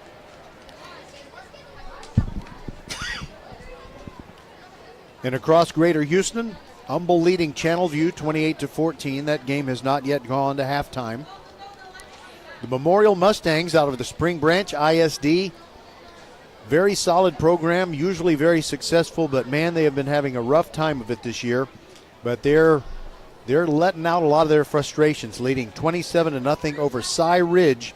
That game has gone to halftime. We'll take a break and be back.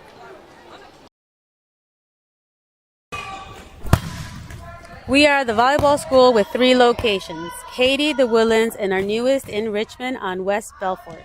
We have the best developmental volleyball program in Fort Bend. We have the high-level training you need to get on the top club and school teams, and you'll have fun doing it.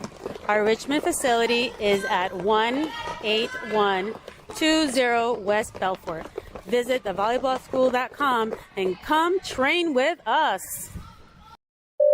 Xfinity here. How can we help? Hi, my daughter invited her entire class to her birthday party. Can my Wi-Fi handle it? Oh, well, at Xfinity, our latest gateways have tri-band Wi-Fi technology, letting you connect hundreds of devices at once. No way. So if all the kids are watching stuff on their phones, well, their parents are sharing videos online. Yep, go ahead and watch videos. They can all do their thing and party their way. No problem. Oh, we are gonna need a bigger cake. Now through September 21st, get fast, reliable Xfinity Gig Internet for $25 a month for 2 years when you add Xfinity Mobile with unlimited data. And get Peacock Premium, a $7.99 a month value included. Go to Xfinity.com, call 1-800-XFINITY, or visit a store today. Xfinity, bring on the good stuff. Restrictions apply. Requires paperless bill and auto-pay with stored bank account. Equipment, taxes, and fees extra. Gig Wi-Fi requires Xfinity Gateway. Xfinity Mobile requires Xfinity Internet. After promo, regular internet rates apply. Actual speeds vary. Okay, we're about to begin the second half, and I want to thank some people that you will probably never meet, some middle school students who showed great compassion toward me as you might have detected before that last commercial break, I got a sudden tickle cough. And I was trying not to cough where you could hear it, and I think I got into the commercial break and you didn't have to hear it. But up here on the concourse, they did. And it sounded like I was hacking up a lung, basically. It was that situation. And these nice kids just asked me if I'm okay. And I said, sure. They said, can we do anything for you? And I said, can you get a spatula and pick up this lung over here? They didn't think it was funny immediately, but I think I won them over. Excuse me just a minute. Don't worry, that's just a residual cough. Anyway, I mentioned the Memorial Mustangs, and I guess Ridgepoint would not be too sympathetic about them having a sorry football season, because it was the Spring Branch Memorial Mustangs that eliminated yours and my Ridgepoint Panthers from the baseball playoffs. I didn't like that at all. Anyway, speaking of teams that are usually pretty good in football but suffering through a rough year, the Foster Falcons have just had a hard time, but they got a win last night, 28-0 over A-Leaf Elsick. So good on the Foster Falcons and their coach Shane Hanks. Hang in there, keep working. So a few other scores of note. I just want to tell you that Katy Jordan, the Warriors, the newest of the Katy ISD schools, they have a chance, I think, to challenge the Katy Tigers for the district championship. They beat Cinco Ranch 52-12. And Katy Jordan is an outstanding team. When they play the Tigers, it's going to be something. The Tigers were off this week. Atascocita and Summer Creek, what a game. Atascocita jumped out ahead 35-7. Then Summer Creek scored 32 straight points to lead 39-35. And then Atascocita scored late and won at 42-39. And Ridgepoint, I know, would love to get a chance to play Atascocita again. You know, they beat Atascocita in the 2020 playoffs, but since then they have not been able to beat the Eagles. Fulshire, 65-27 winners over A-Leaf Hastings last night, and Fulshire continues undefeated. I know Ridgepoint is not real happy with Fulshire either. Maybe the two will meet again. That would be fun. And I believe that's all the scores that I have that I wanted to share with you. Okay, and we are just ready this moment to kick off the second half. Castillo has it teed up for the Bush Broncos, and Ridgepoint will be going from left to right in the third quarter. It is a short lob wedge kick, and it goes out of bounds. In fact, it lands on the track here at Hall Stadium. So Ridgepoint will get the football, I believe, at the 30-yard line. By the way, maybe I should get the names of the nice kids who were worried that I was, about to breathe my last up here. But you know how it goes sometimes, especially when you're trying to sleep. You're lying in bed, and you've been feeling just fine. Your throat has just been great. But then somehow when you lie down, whatever it is that kind of settles into your throat that makes you cough, gravity just takes it to that one place where you can't avoid the cough. All right, Ridgepoint has the football, and it is still Austin Carlisle at quarterback. 1st and 10 from the 30. And a handoff going right. It's Conley. Plenty of room. Sideline, 50-yard line, and down to the 48-yard line of the Bush Broncos. 22-yard pickup on the first play by Elon Conley. And you know what? I think I said it was Elon Conley, and I was wrong about who carried the football. Sorry about that. Jerry Sweeting, and I believe that was his first carry. 1st and 10, and they give it to Sweeting, this time running left. Catch back toward the middle, inside the 35, and knocked down at the 32. Rashawn Cooper makes the tackle and holds on for dear life.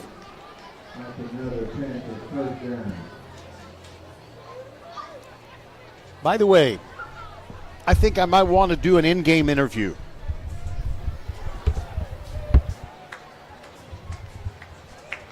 First and 10 for Ridgepoint from the 33, and they run it right with Sweeting. Gets outside the numbers on the near side, 20, 15, and tumbles down at the 13-yard line. Perhaps a touchdown-saving tackle by Bush's Toby Adelende.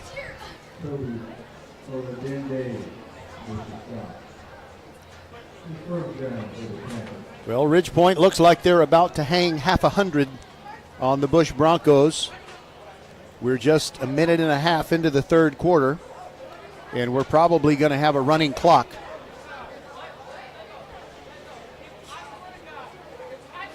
Sweeting still the running back next to Austin Carlisle, and Carlisle's going to pass, drops back, looks to the right corner. Now he's going to run, makes a move at the 15, gets outside the numbers near the 10, and they never get him down. They rush him out of bounds, however. Andy getting credit for the tackle as Carlisle goes out at the 7-yard line.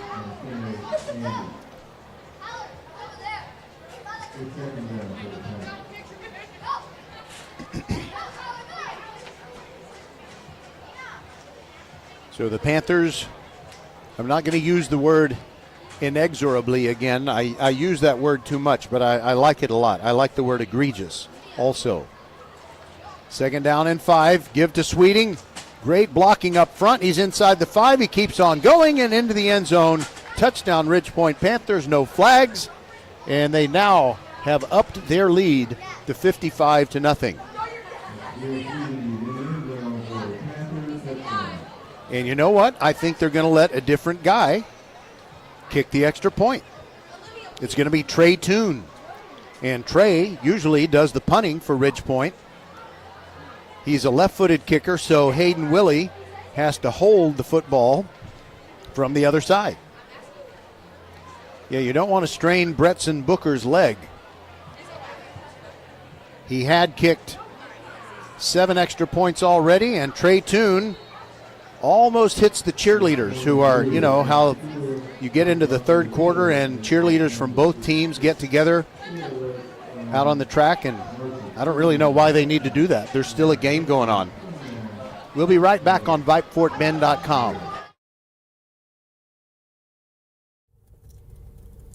It's fall, y'all. Head over to First Tire and Automotive for a free tire pressure and tread depth check. There's a store right around the corner from you in the Sugar Land area. First Tire and Automotive prioritizes their customers and employees above all else. Their core values: family, integrity, reliability, service, and trust. Wherever your journey leads, reliable auto care is essential. A full synthetic oil change, just $60. Oh my! And more savings on the website. Book your appointment today at firsttireandauto.com. First Tire and Automotive, supporting school and youth sports programs for over 26 years. Get to one of First Tire and Automotive 4's convenient locations in Sugar Land and Cinco Ranch. firsttireandauto.com. Okay, we're back, and I need to explain something to my 2 young friends. This is web radio. Okay. They're not hearing you in the stadium. Okay. But this is a live web radio broadcast, and it also comes through on the podcast. You can listen to it later. So as Ridge Point prepares to kick off, I'm going to describe the plays, but then I'm going to ask you a couple of questions. And the first one is a tough one. I'm going to ask your name. Don't say it yet. Okay, Trey Toon kicks off, and it's a short lob wedge kick. And it comes down at the 19, and Bush is going to get a pretty good return on this one. They get it out past the 30-yard line to the 33. It was in the hands of Thaddeus McKinney. Anyway, these 2 girls, you appear to be middle schoolers. What is your name? Olivia. Olivia, and how about you? I'm Emma. Okay, Olivia and Emma were sitting up here on the concourse, and I had to go to a commercial break, and then they heard me coughing violently. So I'm kind of over-dramatizing it. I didn't almost die, but Olivia, what did you think when you first heard that? Well, I thought you were like in pain or something because you were coughing like a lot, and it was like I could hear it from where I was. So I thought I just wanted to make sure you were okay. Okay, thank you very much. See, that's the great compassion, just nice kids. And what did you think was going on, and do you have any training in CPR if that had been necessary? I thought you were choking on something, but I don't know CPR. By the way, Ridge Point is kicked off to Bush, and Bush has lost yardage on its first 2 plays of this series. They're now facing a 2nd down and 15 from their own 29.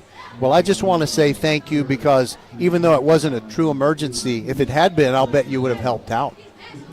And by the way, you can feel free to listen to this interview on the podcast at VypeFortBend.com. The web address is on the back of this card. So feel free to, tune into that after this game is over and we stop the broadcast. About 30 minutes after that, it'll be podcasted. And if you want to be on the Ridge Point mailing list anytime we do a Panthers game in any sport, I BCC hundreds of people and tell them that the game is on. There goes Andy for Bush, running best that he can on. It was 2nd and 15, not 3rd and 15, and he did come up short. So now it'll be a passing down, 3rd and 6 for the Broncos. So which school do you go to? You go to the same one? We go to Baines Middle School. You're there, the Longhorns, right? Mm-hmm. Okay. And what do you do, both of you, anything extracurricular, athletics, band, whatever, what do you do? Athletics. Mm-hmm. What do you play? I play basketball, soccer, track, and cross country. I don't think you're playing enough sports. That's your problem. I'm kidding. I'm glad that you're playing lots of sports. And how about you? I just do basketball. Okay, so I guess we'll be able to figure out over the course of your young lives what's better, to play multiple sports or to just play one and specialize and be the best you can in one, or to be more well-rounded and play multiple sports. Was there any question you have for me? Are you okay? Oh, yes, I'm fine. And see, that's the beautiful thing about being young. Everybody's so sweet and nice, and they don't find reasons to be mad at each other. They just do nice things. Yeah. All right, so good on you. Give your names again, Olivia and Emma. Emma. Okay. Well, my best to Baines Middle School and all of its teams, and I guess you're going to become Ridge Point Panthers eventually, or would you possibly go to Crawford? Ridge Point. Ridge Point. All right. It's going to be a great battle, I can tell you right now, because back when you were, oh, by the way, high snap over Castillo's head. He goes back inside the 10 to recover it. Disaster on the attempted punt by the Broncos, and Ridge Point up 56-0 is now inside the 10-yard line. Poor Bush Broncos. Anyway, what I was going back into history not that long ago, Elkins was the established school. They had great teams in nearly every sport. They won 3 state baseball championships. Along comes Ridge Point, and it was a great rivalry because you had households where there was an older sibling going to Elkins and a younger sibling going to Ridge Point. And, can you imagine the mean looks at each other during breakfast and lunch and dinner? And, oh, man, it was a great rivalry, though. It was one of the awesome rivalries I've ever seen. But Ridge Point eventually kind of overtook Elkins in a lot of programs, so it is up to you.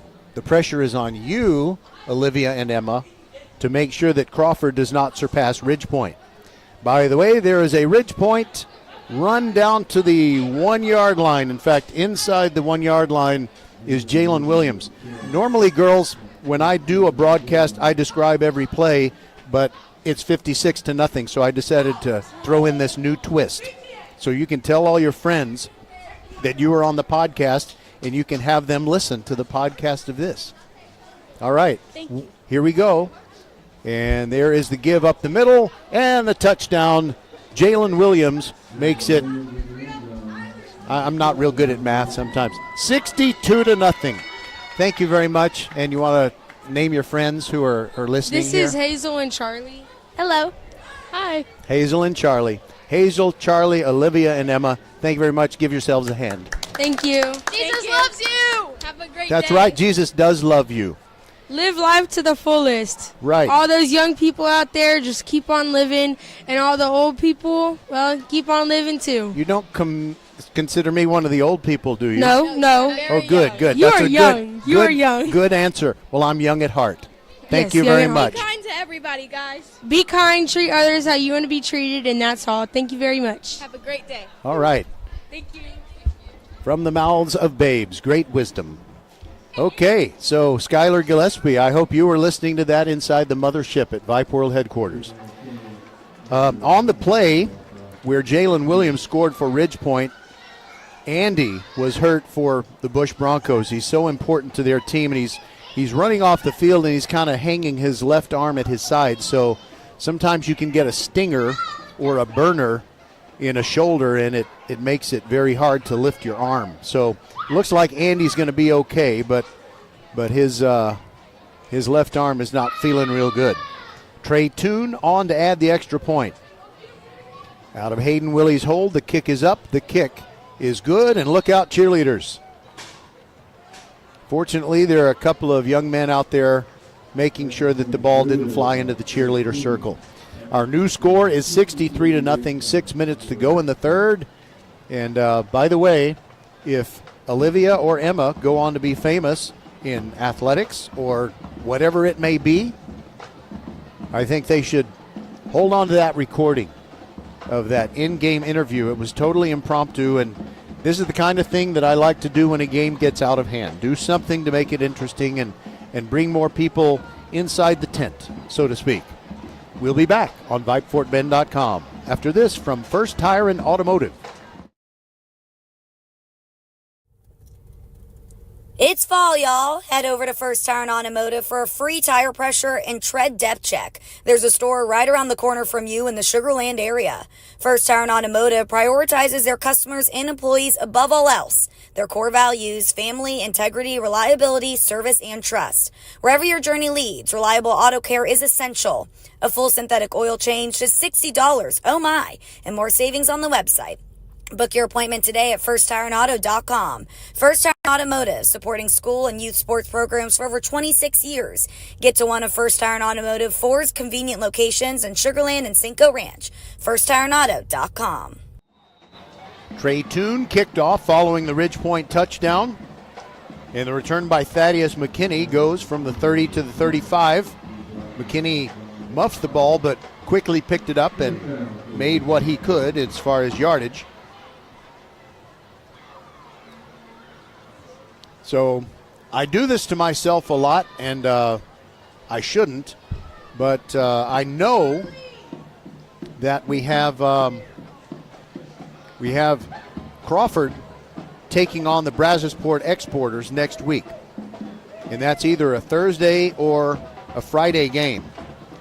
I also then know that on Saturday, and it'll be mid-October, we start doing our Saturday games during the daytime rather than at night, which is a welcome change. But I can't remember the other game from next week. Here's a run up the middle by Bush. They don't have a lot of depth at running back, so they're just doing what they can.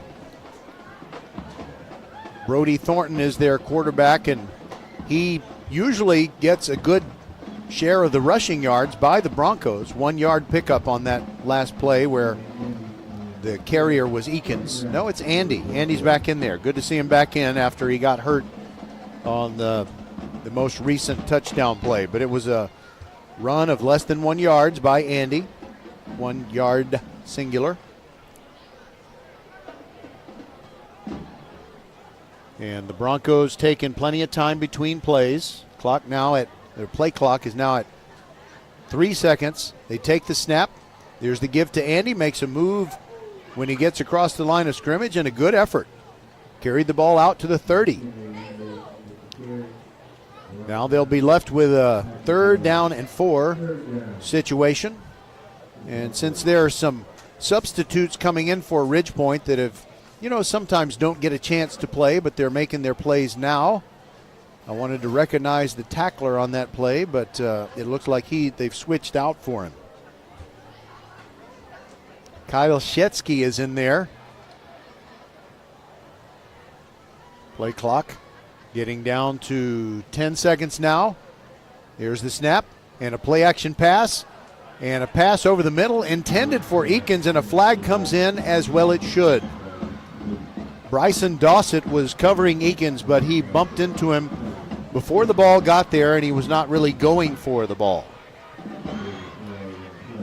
By the way, I hope that when we were doing that interview, you kind of understood what sometimes happens, and sometimes it's an atmospheric thing, We have allergy seasons and things like that, and you're talking and you feel fine, but in my case, sometimes you have to talk for a long period, and all of a sudden you get this impulse to cough, and you just cannot stop it. So that's why the girls were so concerned. They were worried that I had an emergency.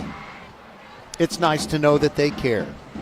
They didn't just sit there and, video it and laugh like on, the Seinfeld group. They didn't use their phones to make a video, but they laughed at that guy who was, getting mugged in the last episode, the two-parter. All right, 1st and 10 for Bush after the defensive pass interference call, and now we have a false start against Bush. It is tough to kind of, as they say, hold your water. I know that just for the sake of ending this game with fewer plays when they're already down 63-0, the Broncos are taking their time. They want to take time between plays. Thornton is looking at the play clock now. Clock is at 3.5 minutes. And a handoff straight up the middle. They keep it between the tackles and fighting forward for 4 of the 5 yards that were lost on the false start.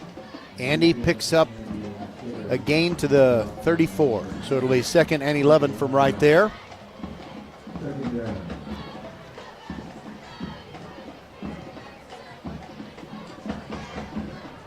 I have an idea. During the next break, I'll be able to figure out our lineup of games for the coming week, but it won't include either of these teams. All the teams in District 21-6A are taking a week off in Week 7.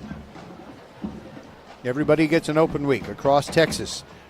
Brody Thornton throwing far sideline, and the pass is intercepted. He underthrew his man Okunu, and an interception for Ridgepoint, their 3rd of the night. This one is in the arms of Gavin Jones. And we'll see if we get some wholesale substitutions on offense for the Ridgepoint Panthers on this possession. And the clock stops at 2:35. I was thinking that maybe they would just run the thing. I've seen a lot of games there, in particular when the Fort Bend Marshall Buffs have been paired with district opponents who just could not compete with them. They would be up 50-0 at the half, and then they would run the clock in the second half. Just basically the discretionary mercy rule. That's what I'm going to call it. All right, Ridgepoint has a new quarterback in there. It's Cole McAdam. And he hands it off on the first play. A run to the left, and then back toward the middle. Ja'Cory Williams carrying it, the 5'9", 170-pound senior. That makes it 2nd down and 6. All right, I'm not even going to wait to figure out what that other game is, the one that we're going to do next week. We've got Crawford taking on Brazosport, and we've got Randall hosting Texas City. And those are good ball games. You ought to tune in for those. The Saturday game will kick off at 11, so our countdown to kickoff show on that day will start at 10:45 a.m.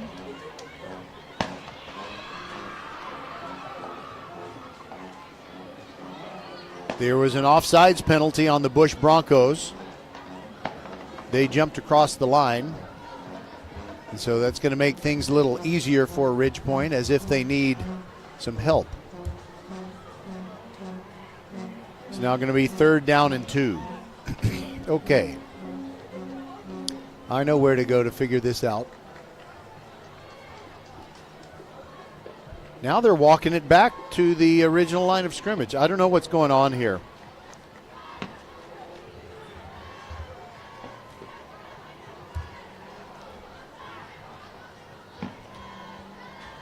All right, here we go. Let's play football. It's 1st down and 5 for the Panthers. I'm not really sure what combination of penalties resulted in that, but they threw a little swing pass out here on the near side, intended for Ronnie Sanford. First pass attempt for Cole McAdam tonight, and it falls incomplete. 2nd down and 5 for Ridgepoint from their own 39. Panthers lead the Bush Broncos 63-0. Okay, so next week on Thursday, it's Brazosport against Crawford right here at Hall Stadium. Then Foster against Fulshire on Friday night. How could I forget that one? That's a rivalry game. Ridgepoint runs for a 1st down. It's Ja'Cory Williams again carrying straight up the middle, and Andy really playing hard for these Bush Broncos. He's just, Anakimi Andy is a player. He is a gamer. Even though it is a rough year for the Bush Broncos, he is playing his guts out, even in a lost cause like this one. Now a throw to the near side, catch made by Dylan Meredith, gets outside the numbers, inside the 40 for Ridge Point, and he's bumped out near the 35. Nathaniel Walker makes the play on that one. So your schedule next week for football that does not involve any of your Fort Bend ISD teams at all, except for the Crawford Chargers. Thursday night, Brazosport against Crawford here at Hall. And here comes another play. Ja'Cory Williams up the middle, breaks through one tackle, keeps on trucking, gets inside the 30 to the 29. And Anakimi Andy makes yet another tackle, and he's helped up by his very respectful teammate Jaden Davis. All right, so Brazosport Crawford Thursday of next week, Foster and Fulshire Friday night, and then on Saturday morning starting at 11, Texas City at Randall. And that is a big one. Randall is undefeated and ranked in the top 10 in Class 5A Division II. Fulshire, by the way, is ranked number 11 in the state in Class 6A the last time I checked. They remain undefeated. Short gain, that was Ja'Cory Williams. They gave it to him, and I think he might have tripped over one of his offensive linemen's ankles or something. So he went down after a gain of just 1 yard, and the third quarter has come to an end. We'll take a break and be back on VypeFortBend.com, 63-0, Ridge Point over Bush.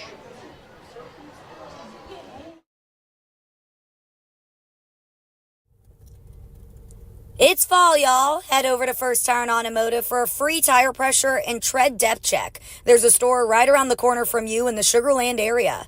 First Tire and Automotive prioritizes their customers and employees above all else. Their core values: family, integrity, reliability, service, and trust. Wherever your journey leads, reliable auto care is essential.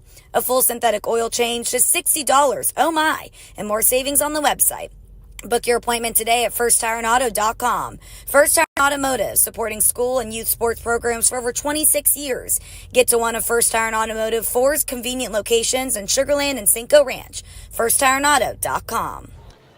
We're back just in time for the beginning of the fourth quarter. Cole McAdam has come in at quarterback for Ridge Point, and he hands it off to Ja'Cory Williams off the left side, making nice moves, but a penalty marker flies in as Williams runs for first down yardage, but there's a possibility this is going to come back.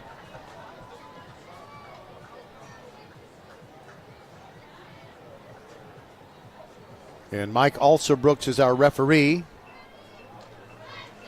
He's working on his little power pack for his microphone, and evidently we're not going to be able to hear him. We'll just get his hand signals. So a penalty. In this case, I think we just got to be telepathic. I don't think he signaled a penalty one way or the other. But they did walk off yardage against Ridge Point to make it third down and 14.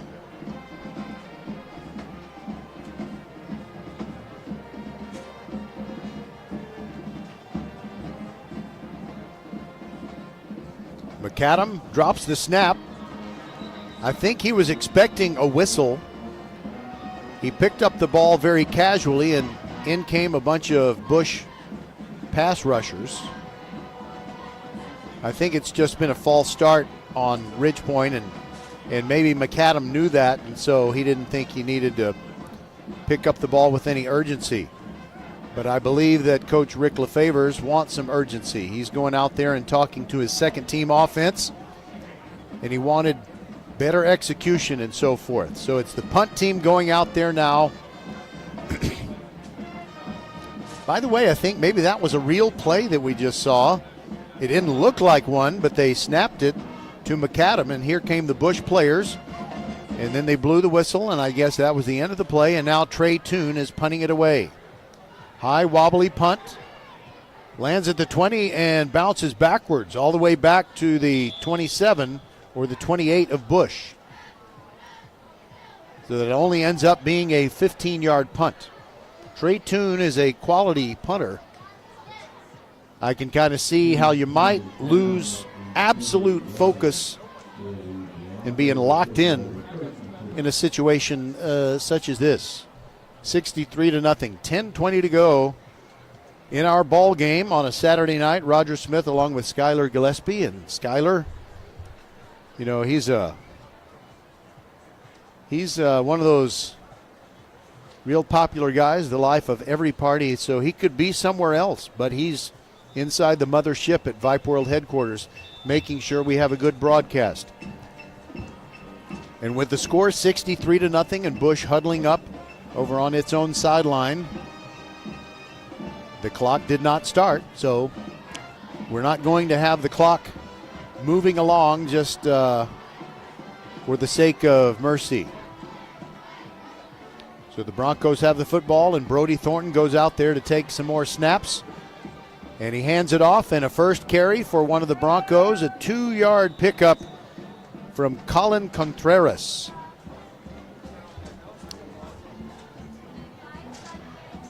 Colin Contreras listed as a linebacker. I'm sorry. Yeah, he is listed as a linebacker. I was looking at the player right underneath him on the roster. But he's listed as a linebacker, and he's a junior. His initials are CC, and so are the initials of the guy right after him on the roster, Christian Colindres. He's a senior linebacker. Also a linebacker, but a senior. Second down and 9 for the Broncos. 9.5 minutes to go in this game. The Bush band plays on. I'm glad they are. And now a run over the right side and a big run for Contreras. Beautiful blocking on the right side of the offensive line of the Bush Broncos. And the guy paving the way was number 79, Isaiah Neal Woodard. He's a big sophomore, and he will be anchoring the offensive line for these Broncos for the next 2 years, we hope. Hope he doesn't transfer to Shadow Creek or something. Oh, bad news, Broncos fans. There's a flag on the play. So that fine run by Contreras is going to come back. Like that, I don't know if she was a one-hit wonder, but in the early 80s there was that country music star named Sylvia, and she had a song called Like Nothing Ever Happened. And so that's what happens when the play is nullified by penalty. Now second down and 18 for the Broncos. The clock is running. We're under 9 minutes to go. Thornton hands it off to Contreras. Ball is loose, and Ridgepoint jumps on it. The Ridgepoint Panthers have recovered a fumble inside the 20. And 63-0 is, I'm afraid the number might be about to go up.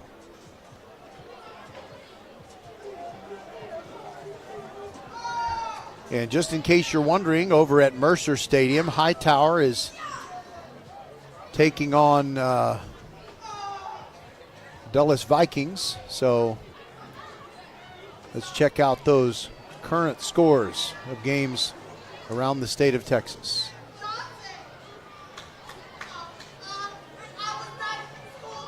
All right, so Cole McAdam back out there as Ridgepoint's quarterback, and a handoff straight up the middle.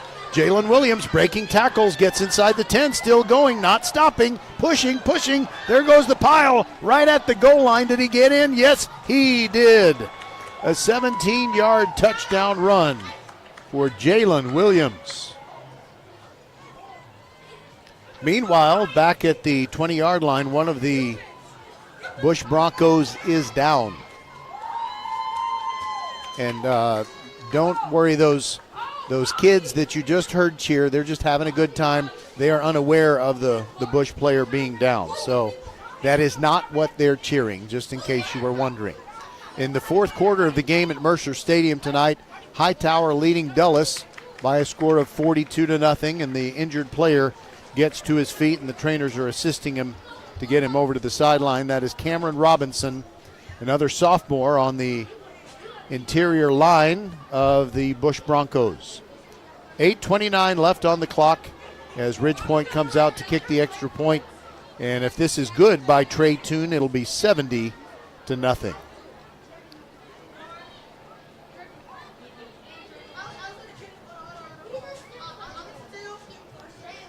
By the way, I'm sure you'll understand well, it's not a request. It's just kind of letting you know what I'm going to do. We're going to say a very quick goodbye after this one. The extra point by Toon is up and good. We'll be back after this from our friends at Xfinity, home of the 10G Next Generation Network. Xfinity here. How can we help? Hi, my daughter invited her entire class to her birthday party. Can my Wi-Fi handle it? Oh, well, at Xfinity, our latest gateways have tri-band Wi-Fi technology, letting you connect hundreds of devices at once. No way. So if all the kids are watching stuff on their phones, well, their parents are sharing videos online. Yep, go ahead and watch videos. They can all do their thing and party their way. No problem. Oh, we are gonna need a bigger cake. Now through September 21st, get fast, reliable Xfinity Gig Internet for $25 a month for 2 years when you add Xfinity Mobile with unlimited data. And get Peacock Premium, a $7.99 a month value included. Go to Xfinity.com, call 1-800-XFINITY, or visit a store today. Xfinity, bring on the good stuff. Restrictions apply. Requires paperless bill and auto-pay with stored bank account. Equipment, taxes, and fees extra. Gig Wi-Fi requires Xfinity Gateway. Xfinity Mobile requires Xfinity Internet. After promo, regular internet rates apply. Actual speeds vary.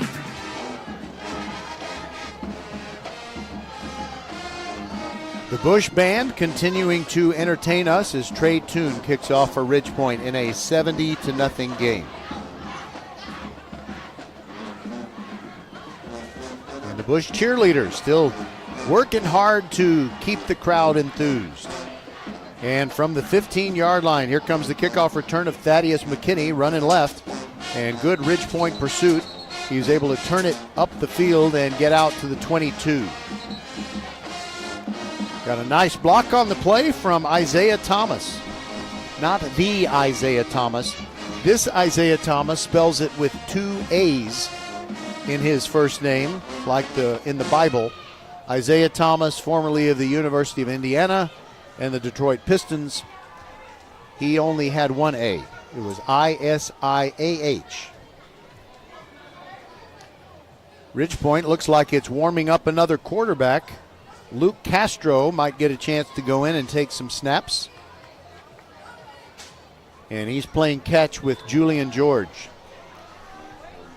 1st and 10 Bush from the 23-yard line, and the Bush center, I'm going to get his jersey number. He was a little incensed that the football that Ridgepoint uses on offense was still out there, and rather than snap that ball to his quarterback, he just chunked it back at the Ridgepoint sideline. Now they have the ball that belongs to the Broncos. Each team has its own footballs to use on offense.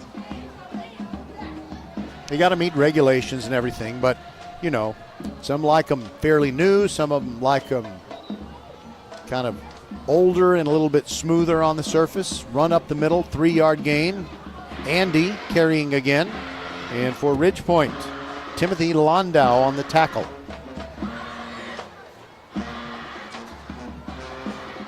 Oh boy, run clock run. 7:16 to go. 2nd and 7. Play clock at 20. I'm sure Bush will let it run way down, maybe inside 5 seconds before they snap this ball.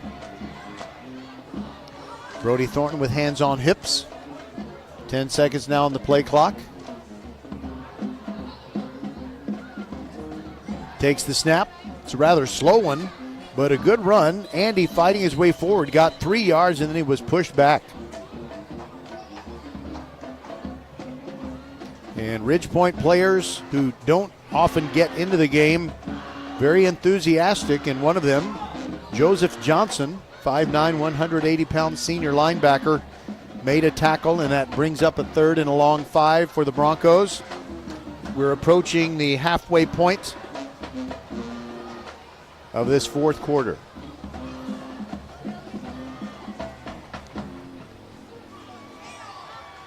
Oh, yeah, I was going to give you an update on that game between Hightower and Dulles. Did I give you an update on that one?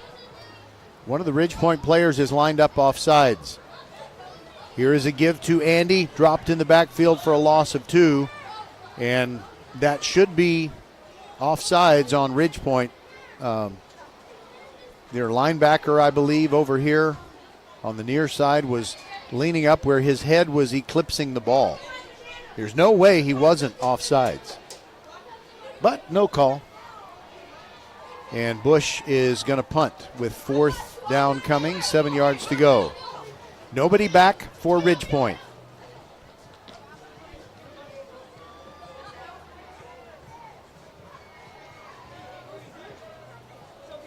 Castillo wipes his hands off on the towel in the back of his waistband. Good snap. He gets it away. Like I said, nobody back for Ridgepoint. But Ridgepoint, someone does go back there and try to return it from about the 40-yard line. Goes from the far side of the field to the near side. Nice little alley along the near sideline and a big hit at the end of the play. And by the way, the big hitter, and good on you, Colin Contreras. He has not quit playing. He came in hard and he knocked Keegan Schultz down. Keegan Schultz was trying to get down the sideline and add to the Ridgepoint lead, but Colin Contreras was having none of it. So the play ends at the 37-yard line of Bush. So a net of less than 10 yards on the punt. I didn't think anybody for Ridgepoint was going to return that punt. And by the way, the new quarterback is in there. It's Castro, Luke Castro, senior quarterback. I don't know if he's making his 2024 debut or not.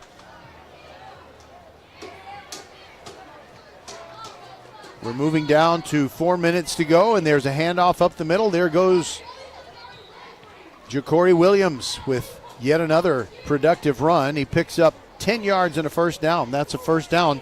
Think of First Tire and Automotive. For all your car care needs, check them out at firsttireandauto.com.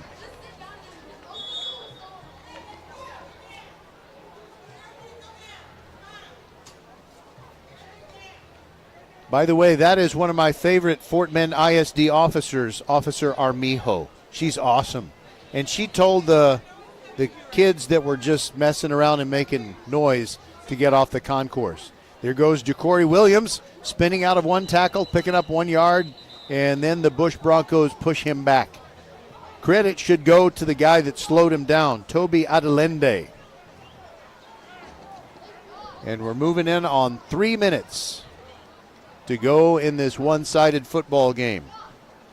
So Ridgepoint and Hightower will both improve to 3-0 in their district games. Hightower overall will be 6-0, Ridgepoint 5-1. The Austin Bulldogs won last night, so they are all alone in third place at 2-1 in their district games. Bush falls to 1-2. Elkins is also 1-2. Dulles 1-2. So those 3 teams plus Travis are tied for the 4th spot. So one of those teams is going to end up in the playoffs. Bush, Dulles, Elkins, or Travis. But Hightower, Ridgepoint, and Austin very solidly in line for a playoff position out of District 21 6A. But it's a new alignment this year. It's going to be tough. Somebody from Fort Bend ISD in the Division I bracket is going to have to play North Shore in round 2. So Ridgepoint ran a play, and now they have 3rd down and 4, and we're under 2 minutes to go. Yes. And Lord haste the day, or haste the end of this ball game. There goes Castro, hands off to Jacory Williams, makes a quick cut to the right, and gains 2. So it's going to be 4th down and 2 to go. I wonder if Ridgepoint might bring on the field goal team. If they plan to do that, they're not doing it yet, but now the offense is coming out. And I think Ridgepoint is going to let the play clock go all the way down to almost 0, and then they'll snap it and take a knee. I think that's what Coach LeFevor's just told Luke Castro to do. Play clock at 23, game clock at 1 minute. They hand to Ja'Cory Williams. They did run a normal play, and Williams only gets 1 when he needed 2, so the ball will go over on downs, and the Bush Broncos will take over with 51 seconds left. I want to thank Skylar Gillespie, Merle Bertrand, Suna Venkat, Bob McKay, Patrick Kinnick, everybody who's a part of VypeFortBend.com, Eddie and Chris Canales for being our halftime guests. And I also thank Olivia and Emma for being our impromptu in-game interview. And they are students that Baines Middle School should be proud of. They have kept the clock going. The teams have lined up and will walk across at the 50-yard line to shake each other's hands. Our final score, 70-0. So glad you joined us on VypeFortBend.com. Tuesday night volleyball, Austin at Dulles. Then on Thursday, it is Brazosport against Crawford right here at Hall Stadium. Then on Friday, it'll be Foster versus Fulshire. And on Saturday night, it's not going to be Saturday night. It'll be Saturday at 11 a.m. Texas City visiting Randall. So from Hall Stadium, backed up by the Bush Band, Roger Smith saying thanks for being with us. God bless and good night, and we will talk to you next week. We are your one and only broadcast home for Fort Bend County sports.